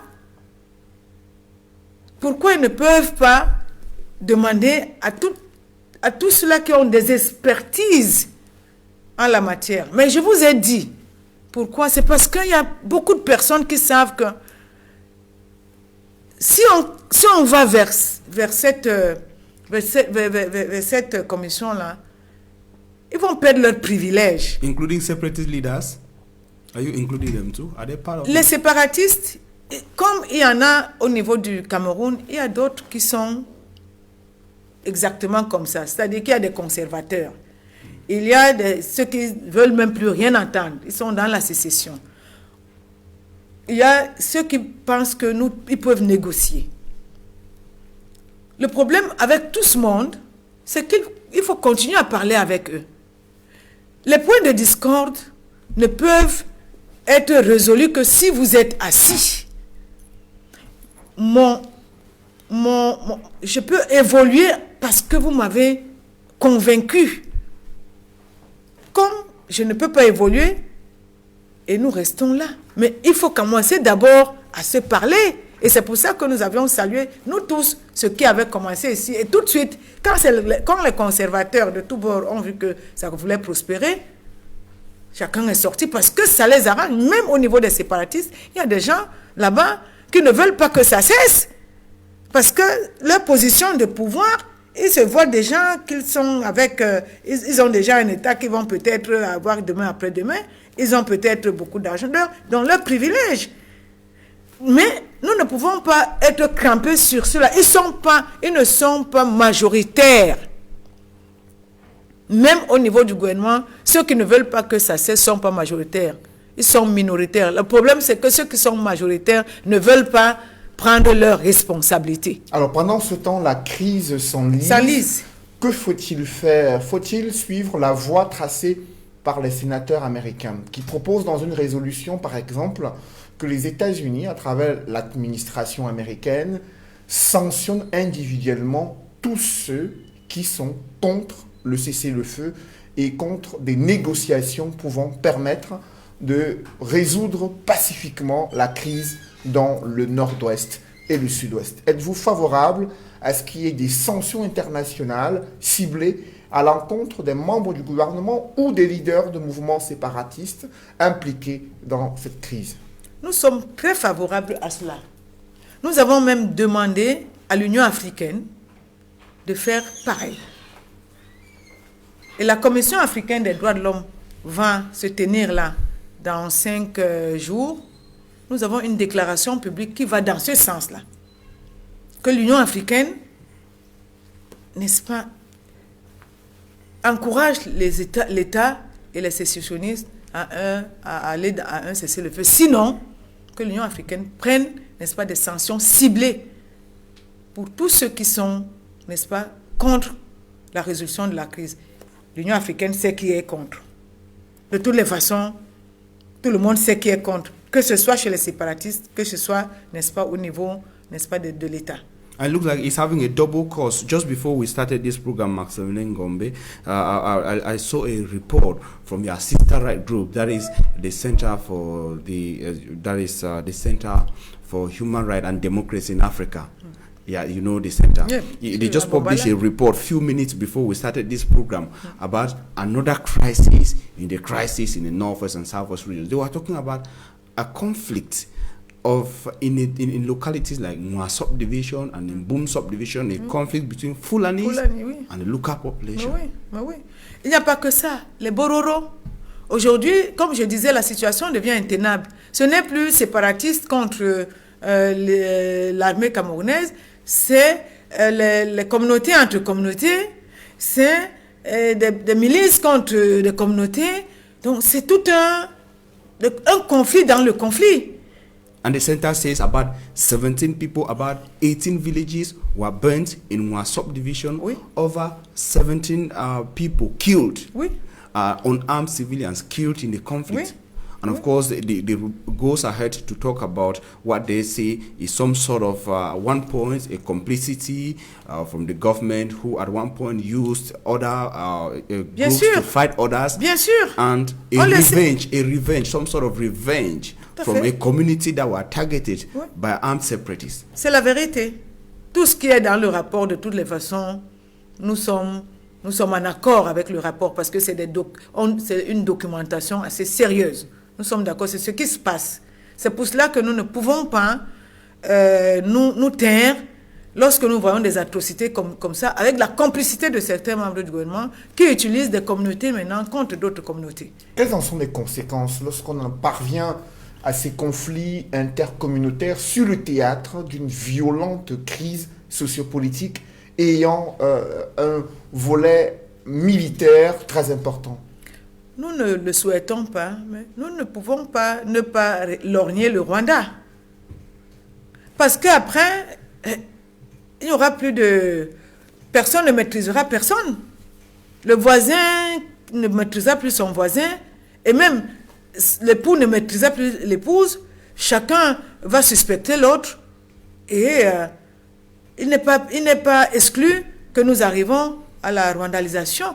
Ce n'est pas notre souhait, mais c'est pour cela que nous ne faisons que dire de cesse qu'il faut que, n'est-ce pas, des uns et des autres se ressaisissent. Et plus précisément, certains membres du gouvernement qui savent, et qui m'écoutent là, parce que je suis sûr qu'ils écoutent, et qui savent que les Camerounais, et certains d'entre nous, savent très bien qu'ils manœuvrent parce qu'ils veulent absolument garder leurs privilèges et leur position de pouvoir. Et on parle là, par exemple, des droits économiques. Il y a également des droits sociaux. Oui. Très souvent, lorsqu'on a parlé du REDAC, le sentiment qu'on a, c'est que c'est une structure qui travaille davantage sur les droits politiques. On se souvient qu'il y a quelques jours, par exemple, au Parlement, il y a un député, le président national du PCRN, qui a attiré l'attention des parlementaires sur la question des droits sociaux, faisant allusion, par exemple, à l'accès aux bâtiments publics des personnes handicapées. Est-ce que c'est un terrain sur lequel évolue également le REDAC? Est-ce que vous menez des plaidoyers pour l'amélioration, pour la promotion des droits sociaux? Non. on ne peut pas être partout. C'est pour ça que je dis, on ne peut pas être expert en expertise de tout. Il faut que chacun reste dans son créneau, sinon on n'est plus productif. Autant le REDAC s'occupe des défenseurs qui ont des handicaps, autant le REDAC ne s'occupe pas des problèmes, des droits sociaux, économiques. Par contre, ou en revanche, le REDAC a ses associations qui travaillent, n'est-ce pas, sur cette thématique-là, et nous les soutenons pour que les organisations mènent bien leur travail. Et lorsque ces organisations-là sont, par exemple, menacées, le REDAC demande, n'est-ce pas, qu'on cesse de les menacer. Mais ce n'est pas nous travaillons sur les droits civils et politiques. Et c'est pour cela que c'est très difficile, parce que ces droits, dans des pays, n'est-ce pas, où la longévité quand même des chefs d'État est quand même assez élevée, dans les 8 pays de l'Afrique centrale, excepté la RCA et la RDC, vous pouvez comprendre que ce n'est pas évident. Alors, c'est pas évident. Maximilienne Gombe, vous venez de recevoir ce prestigieux prix international du courage féminin décerné par le département d'État américain. Vous faites partie de ces 12 femmes qui ont été plébiscitées, distinguées pour leur courage dans la lutte contre les violations des droits humains. Un prix que vous recevez en tant que directrice exécutive du REDAC dans une sous-région où l'état de droit est la chose la moins partagée dans la plupart des pays d'Afrique centrale. Quel message, quel signal ceux qui vous décernent ce prix veulent-ils envoyer aux dirigeants d'Afrique centrale en vous décernant ce prix? Je pense que le premier message, c'est qu'on sait où est la vérité. Parce qu'il faut quand même que les gens sachent, parce que j'entends, comme d'habitude, on aime au Cameroun parler de tout et de rien. Tout le monde est expert, tout le monde est docteur, un doctorat. Je voudrais dire que c'est un prix, tous les ans, on décerne ce prix-là à des femmes courage. Et les ambassades, il y en a 200 dans le monde entier. Donc chaque ambassade doit envoyer une candidate. Et on ne veut pas plus de 12. Souvent même, il y a 3 ou 4 ou 5. Et dans les 12 que vous voyez là, certains, on leur a décerné à titre posthume, comme des femmes en Afghanistan qui sont décédées. Donc, c'est quelque chose, c'est un prix, on ne vous donne pas ça à la légère, on vous suit pendant plus de 10 ans. Donc, on suit votre travail. Et le travail, ce n'est pas seulement la dénonciation, on suit aussi ce que vous avez apporté aux communautés. Qu'est-ce que vous avez pu, le plaidoyer que vous avez mené pour que les communautés se sentent en sécurité, que les droits soient respectés, que l'état de droit, même si elle est la chose la moins partagée, qu'elle soit au moins un espoir, que la consolidation des institutions démocratiques soit peut-être un rêve, même si elle n'est pas encore là. Et c'est après qu'on vérifie si vous méritez, on vous donne. Moi, je pense... Le message, il ne s'agit pas seulement de moi, mais si vous allez voir toutes les femmes qui ont eu ce prix cette année, c'est des pays où, quand même, les situations sont très, très difficiles. Je pense que le premier message, c'est que, 1, on sait où il y a la vérité. 2, n'ayez pas peur si vous êtes dans la vérité, si vous êtes dans la justice, si vous êtes dans la chose la mieux partagée qui est, n'est-ce pas, la dignité humaine, si vous êtes avec le peuple. Le troisième message, c'est pour dire au gouvernement que vous pouvez faire mieux. C'est peut-être la voie à suivre.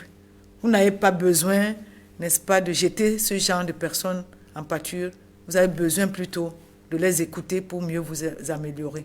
Est-ce que vous avez été reçu par les autorités gouvernementales? Est-ce que vous avez reçu des félicitations pour cette distinction qui, elle aussi, honore le Cameroun?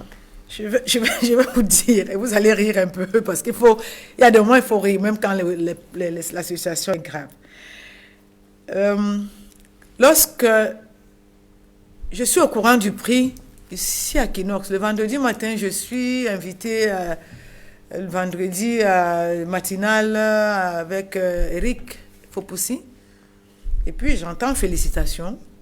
Je dis, c'est quoi félicitations? Mais parce que le département d'État a mis le communiqué de presse dans la nuit de jeudi à vendredi sur son site pendant que nous dormions. Mais avant, ils ont, n'est-ce pas, via, n'est-ce pas, celle qui représente l'ambassadeur ici, n'est-ce pas, ils ont donné l'information au ministre des Affaires étrangères. Et quand le ministre des Affaires étrangères a eu la représentante de l'ambassadeur au téléphone qui lui a annoncé la nouvelle, il lui a juste dit « Merci pour l'information, crack ». Voilà. Donc, elle me l'a dit et je souriais. Je veux dire qu'en réalité, je m'attendais, je ne suis demanderesse de rien. Tout le monde le sait. Mais je voudrais quand même dire que je prends le peuple camerounais à témoin pour continuer à leur dire que vous voyez très bien ce qu'on appelle la discrimination lorsqu'il s'agit, n'est-ce pas, d'honorer tous ces enfants, de quel bord que ce soit. Je suis convaincue que si j'avais été membre du RDPC, ou alors un peu, ou alors même ami, un peu, je suis sûre et convaincue que j'aurais pu avoir toutes les félicitations. Il y a eu en 2012 Henriette Ekwe, oui, qui a obtenu également le prix du courage féminin. 10 ans avant, oui. Mais on voit également d'autres femmes écrivaines comme Djali Amal qui a été honorée par le Cameroun. Pourtant, elle n'est pas militante d'une formation politique, encore moins associée au parti au pouvoir. Le jour qu'elle écrira que les libertés fondamentales sont bafouées au Cameroun et qu'elle a un prix, je reviendrai ici, on en reparlera. Et concernant l'implication des femmes dans la résolution des conflits au Cameroun, en Afrique centrale, on observe qu'elles sont pratiquement absentes dans les processus de règlement des conflits. Qu'est-ce qui explique cette mise à l'écart? Quels sont les enjeux pour vous d'implication des femmes dans ces processus de paix et de sécurité? Merci de m'avoir donné la parole par rapport à cela. Les femmes et les jeunes filles, c'est elles qui paient le lourd tribut lorsqu'il y a des conflits, des viols massifs. On parlait des droits sociaux, économiques et culturels. C'est elles qui sont dépouillées de tout. Mais c'est elles aussi qui sont écartées lorsqu'il s'agit, n'est-ce pas, de la prévention, n'est-ce pas, et de la résolution des conflits.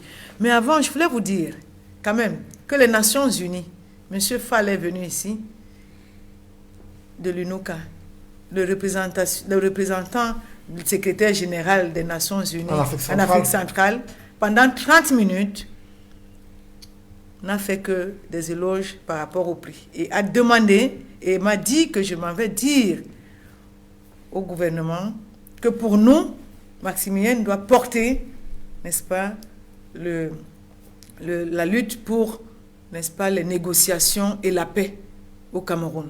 Il a dit, j'étais au Congo-Brazzaville, mais il a tenu que je sois dans une réunion, dans une conférence vidéo. Et je lui ai dit, je ne faillirai point. Il est là peut-être, on nous écoute. Mais les femmes, effectivement. Mais pourquoi? Parce qu'on considère que la femme va être toujours en dernier lieu. C'est-à-dire qu'on peut parler au nom de la femme, on peut décider. De toutes les façons, on n'a pas besoin de grand-chose. C'est d'ailleurs pour cela que nous avons, dans la résolution des conflits aussi, et dans la prévention de la paix, et dans la commission Vérité et Réconciliation, nous avons un projet qui est en cours là, qui est l'engagement de la jeune fille et de la femme dans la prévention de la paix et dans la résolution des conflits. Oui. Nous avons impacté, nous voulons faire à ce que les jeunes filles et les femmes au Cameroun soient au centre. Et nous y attelons. Comment vous y parvenez? Quelle est la stratégie concrète? La stratégie, c'est que nous avons d'abord formé un groupe de jeunes filles sur la médiation et la résolution des conflits. Et ces jeunes filles-là, nous avons mis en place ce qu'on appelle le dialogue intercommunautaire. Et nous avons dit que ces jeunes filles vont, n'est-ce pas, animer ces dialogues intercommunautaires. Et il y aura plus de femmes que d'hommes qui viendront de toutes les régions pour venir vivre ce que des autres femmes et des autres jeunes filles vivent dans des régions en crise. Et ensemble, avec des moyens traditionnels, parce qu'on sait très bien que tout ce qui nous divise, c'est ça qui nous unit. C'est pour cela que je dis, nous ne pouvons pas gagner cette guerre avec les armes. Nous avons tous le jujube, nous avons tous la calebasse, nous avons tous le tam-tam, nous avons tous le tambour, et nous savons quel est le rôle que ces instruments ont joué dans nos villages. Nous tous, nos villages confondus. Et c'est avec ces instruments-là que des jeunes filles animent le débat, le dialogue, pour que chacun, dans sa région, apporte quelque chose qui fait à ce que le Cameroun, dans, n'est-ce pas, sa diversité, et c'est là qu'on voit que dans notre diversité, nous avons pratiquement les mêmes instruments, n'est-ce pas, de paix.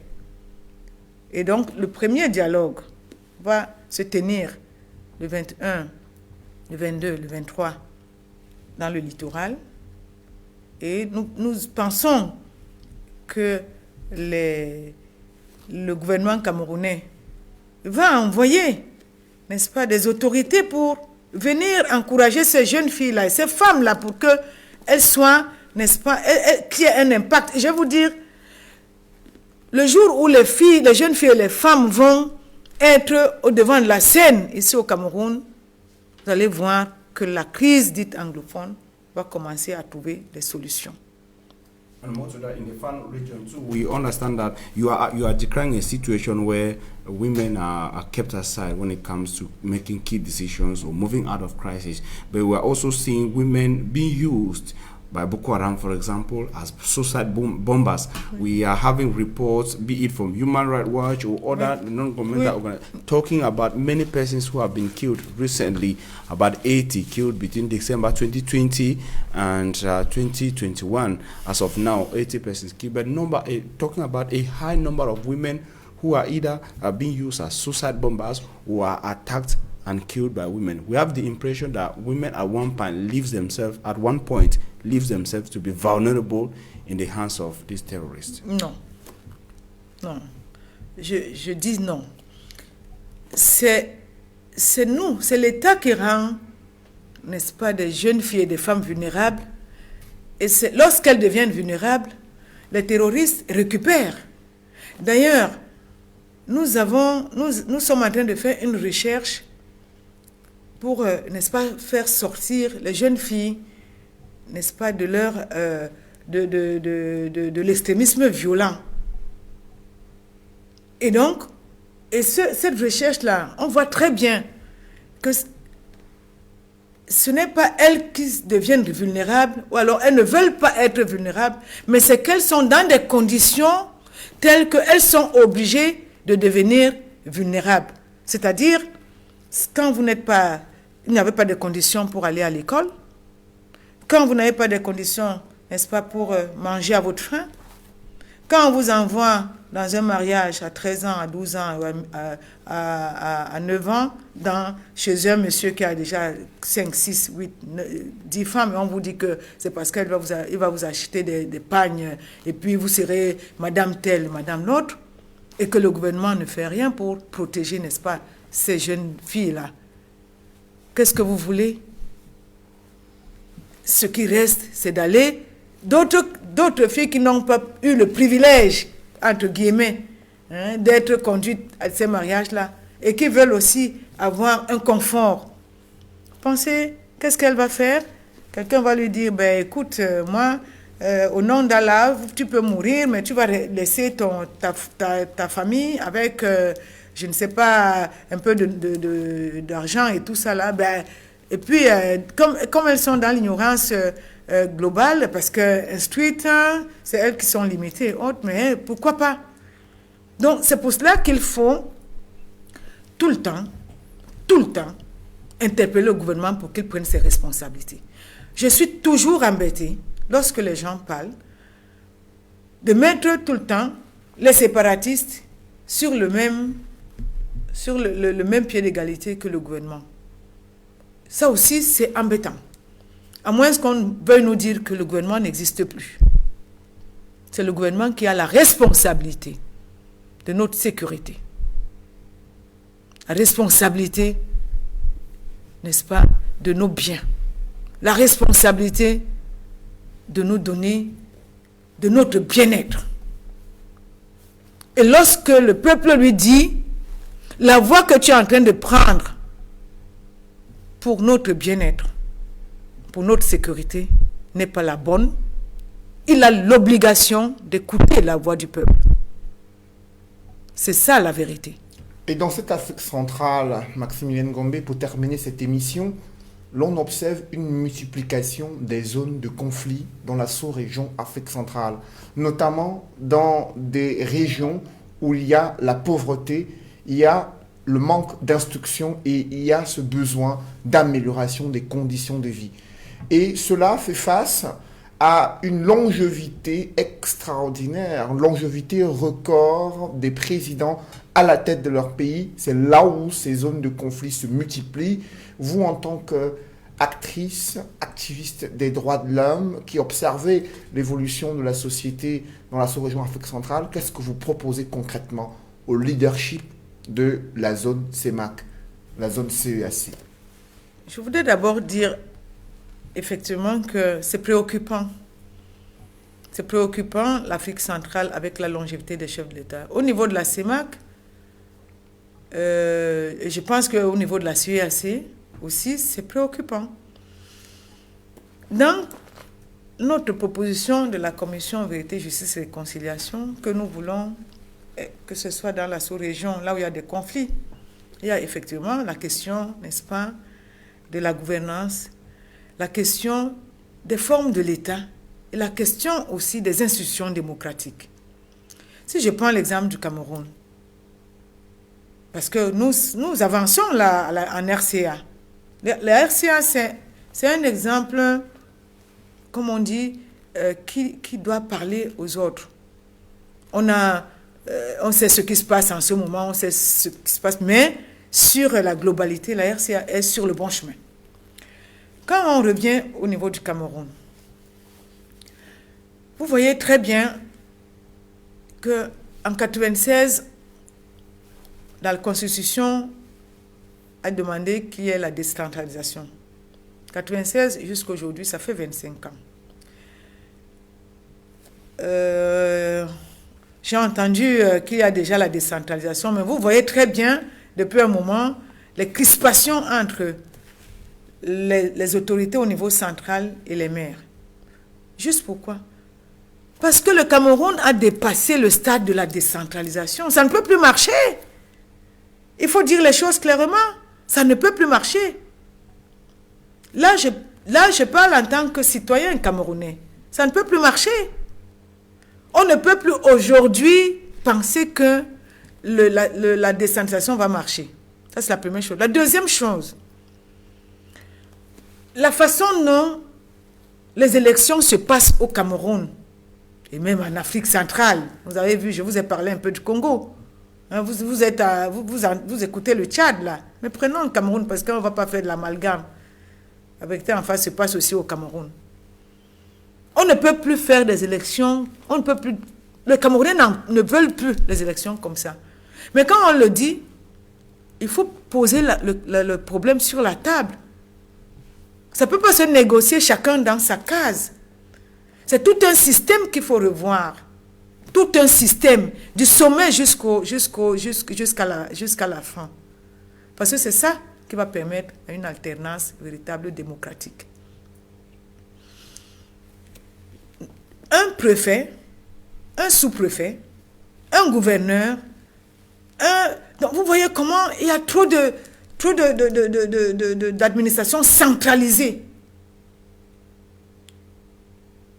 Et ça ne peut que contribuer, tous ces gouvernements, toute cette administration centralisée, n'est-ce pas, contribue au recul de la démocratie, n'est-ce pas, au recul de l'état de droit. Et bien entendu, à l'accentuation de la pauvreté. Parce que quand vous ne pouvez pas décentraliser des richesses, comment vous pouvez les partager équitablement? Quand la justice même n'est pas décentralisée pour qu'on rende la justice au nom du peuple, comment vous pensez qu'on peut être dans un état de droit? Et quand je parle décentralisé, ce n'est pas avec du papier, ce qu'on a dit décentralisation, c'est qu'il faut revoir la forme de l'État parce que, et je pense que ceux qui parlent du fédéralisme ont raison. Maintenant, c'est sur la table que chacun va dire à 2 États, à 3 États, à 4 États, à 5 États. Nous ne pouvons pas échapper à cela. Mais nous ne pouvons pas le dire seulement dans nos salons feutrés. Nous devons nous asseoir ensemble, en se regardant dans les yeux. Regardez la Constitution du Cameroun, l'article 66. Qu'est-ce qu'il y a déjà? J'entends là qu'il y a des gesticulations au niveau de l'Assemblée nationale. Les gesticulations. Parce que l'Assemblée nationale, tout le monde sait qu'elle gesticule. Vous avez 180 députés, 150 sont du parti au pouvoir. Même si vous étiez même de l'opposition, admettons, hein, vous étiez même, hein, encore que bon, ça c'est questionnable, mais bon, laissons, ça c'est un autre débat. Vous faites quoi? Vous faites quoi? Même ceux-là qui ont accepté d'avoir 150 députés, quel est le projet? Si ce n'est pas pour maintenir le Cameroun dans un chaos. C'est la première fois, je vais vous le dire aussi, depuis l'avènement du multipartisme, que le RDPC ait 150 députés. Je parle sous le couvert, n'est-ce pas, de vous tous qui êtes informés. Qu'est-ce qu'on veut nous faire comprendre là? Au moment où la marche pour les institutions démocratiques devrait être l'idéal, un parti prend 150 députés et on vous dit c'est normal dans un pays démocratique. Mais c'est un problème. Mais c'est un vrai problème. Donc, tous ces problèmes-là nécessitent, M. Cédric Noufelé, pour que des Camerounais, des fils et des filles, s'asseyent en se regardant dans les yeux. On n'est pas obligé de s'aimer, hein. On n'est même pas obligé d'être d'accord, mais on est obligé de se parler. Et on est obligé, pour les jeunes générations, n'est-ce pas, de tracer la voie. Si vous permettez que je termine, parce que j'attendais que vous me parliez, je ne voulais pas partir d'ici sans parler, n'est-ce pas, de l'image du cardinal Toumi. Ça serait, n'est-ce pas, me faire moi-même du mal.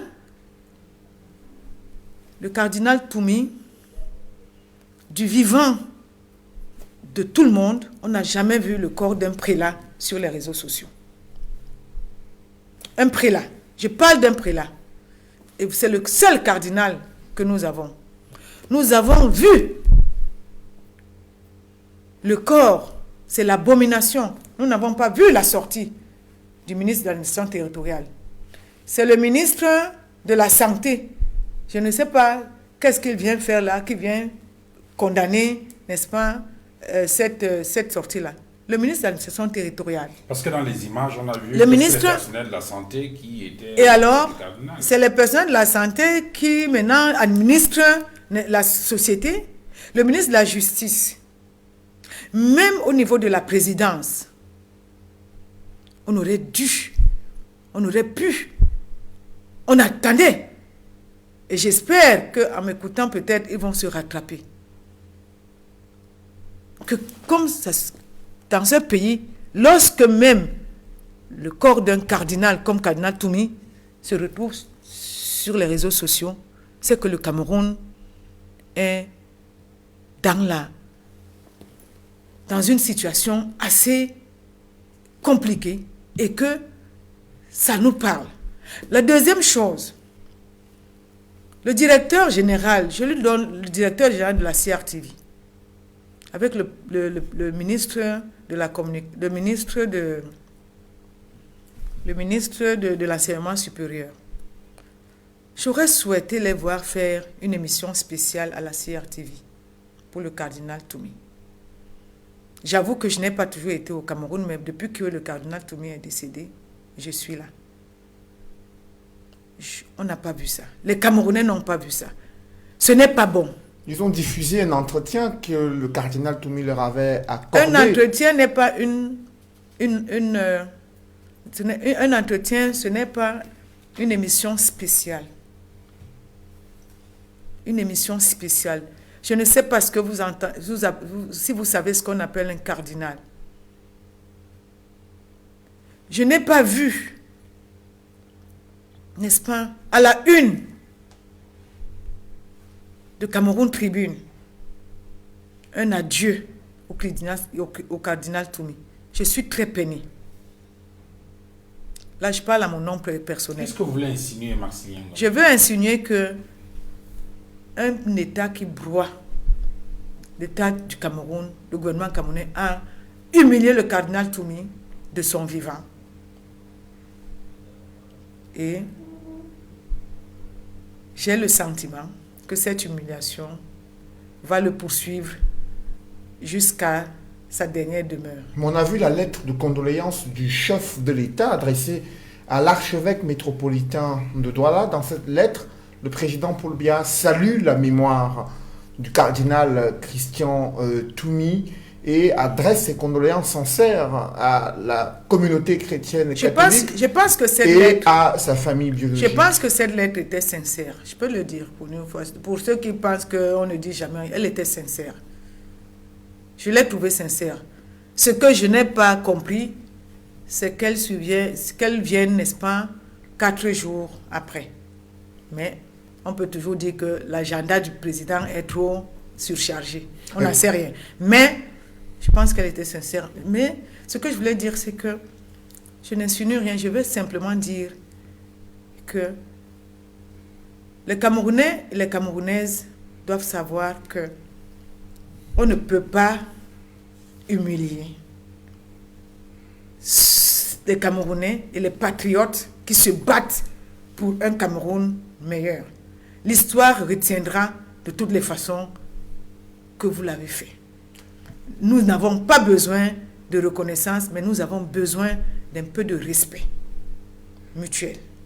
Maximilien Ngombe, la Commission nationale des droits de l'homme réformée avec un nouveau président et des membres qui rejoignent cette commission, pensez-vous qu'avec cette réforme menée au sein de la commission, cette arrivée de nouvelles personnalités à la tête de cette institution, vous pourrez travailler ensemble pour l'amélioration de la situation des droits de l'homme au Cameroun?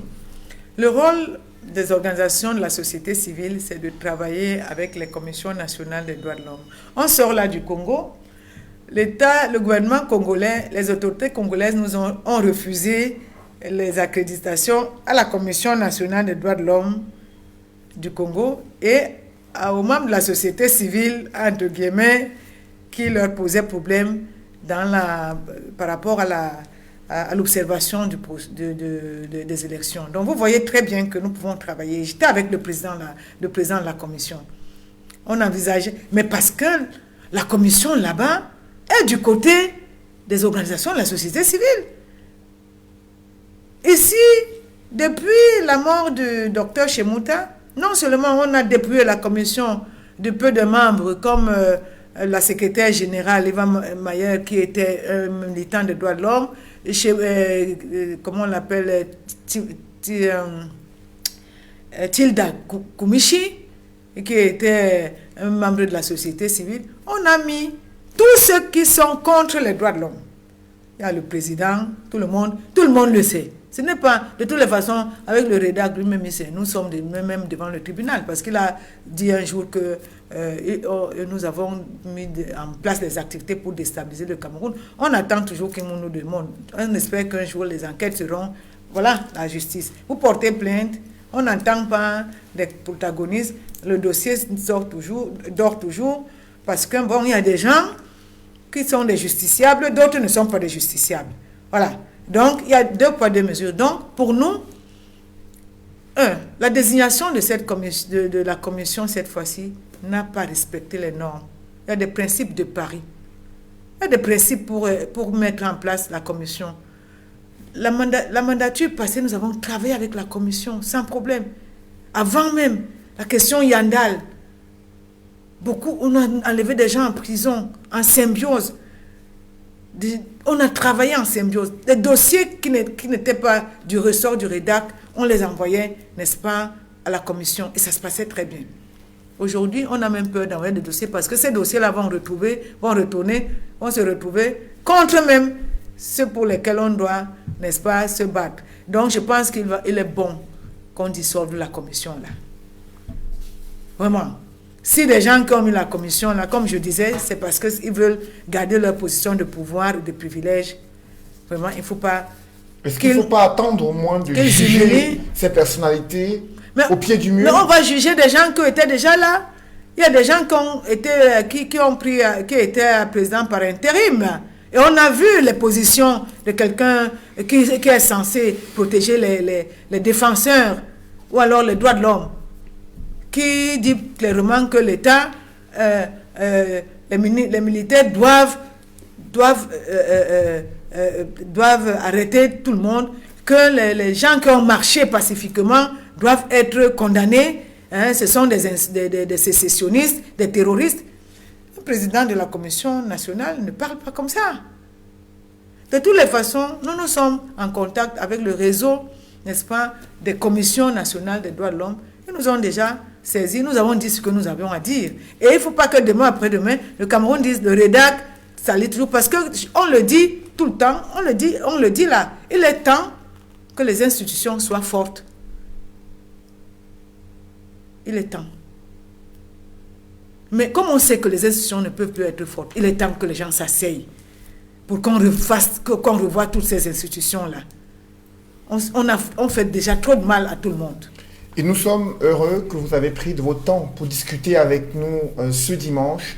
Maximilienne Gombe, c'est la fin de cette émission. Je rappelle que vous êtes la directrice exécutive du REDAC, le réseau des défenseurs des droits humains en Afrique centrale, et vous venez de recevoir il y a seulement quelques semaines le prestigieux prix international du courage féminin décerné par le département d'État américain. Merci d'avoir accepté notre invitation. C'est moi qui vous remercie. Merci également à vous, Duval Fangois et Armstrong Formy, d'avoir participé à cette émission. Merci à toutes les équipes techniques conduites par Emmanuel Wapi et Eric Ouattat. Mesdames, Messieurs, merci d'avoir suivi ce programme et merci de rester sur Equinox Télévision.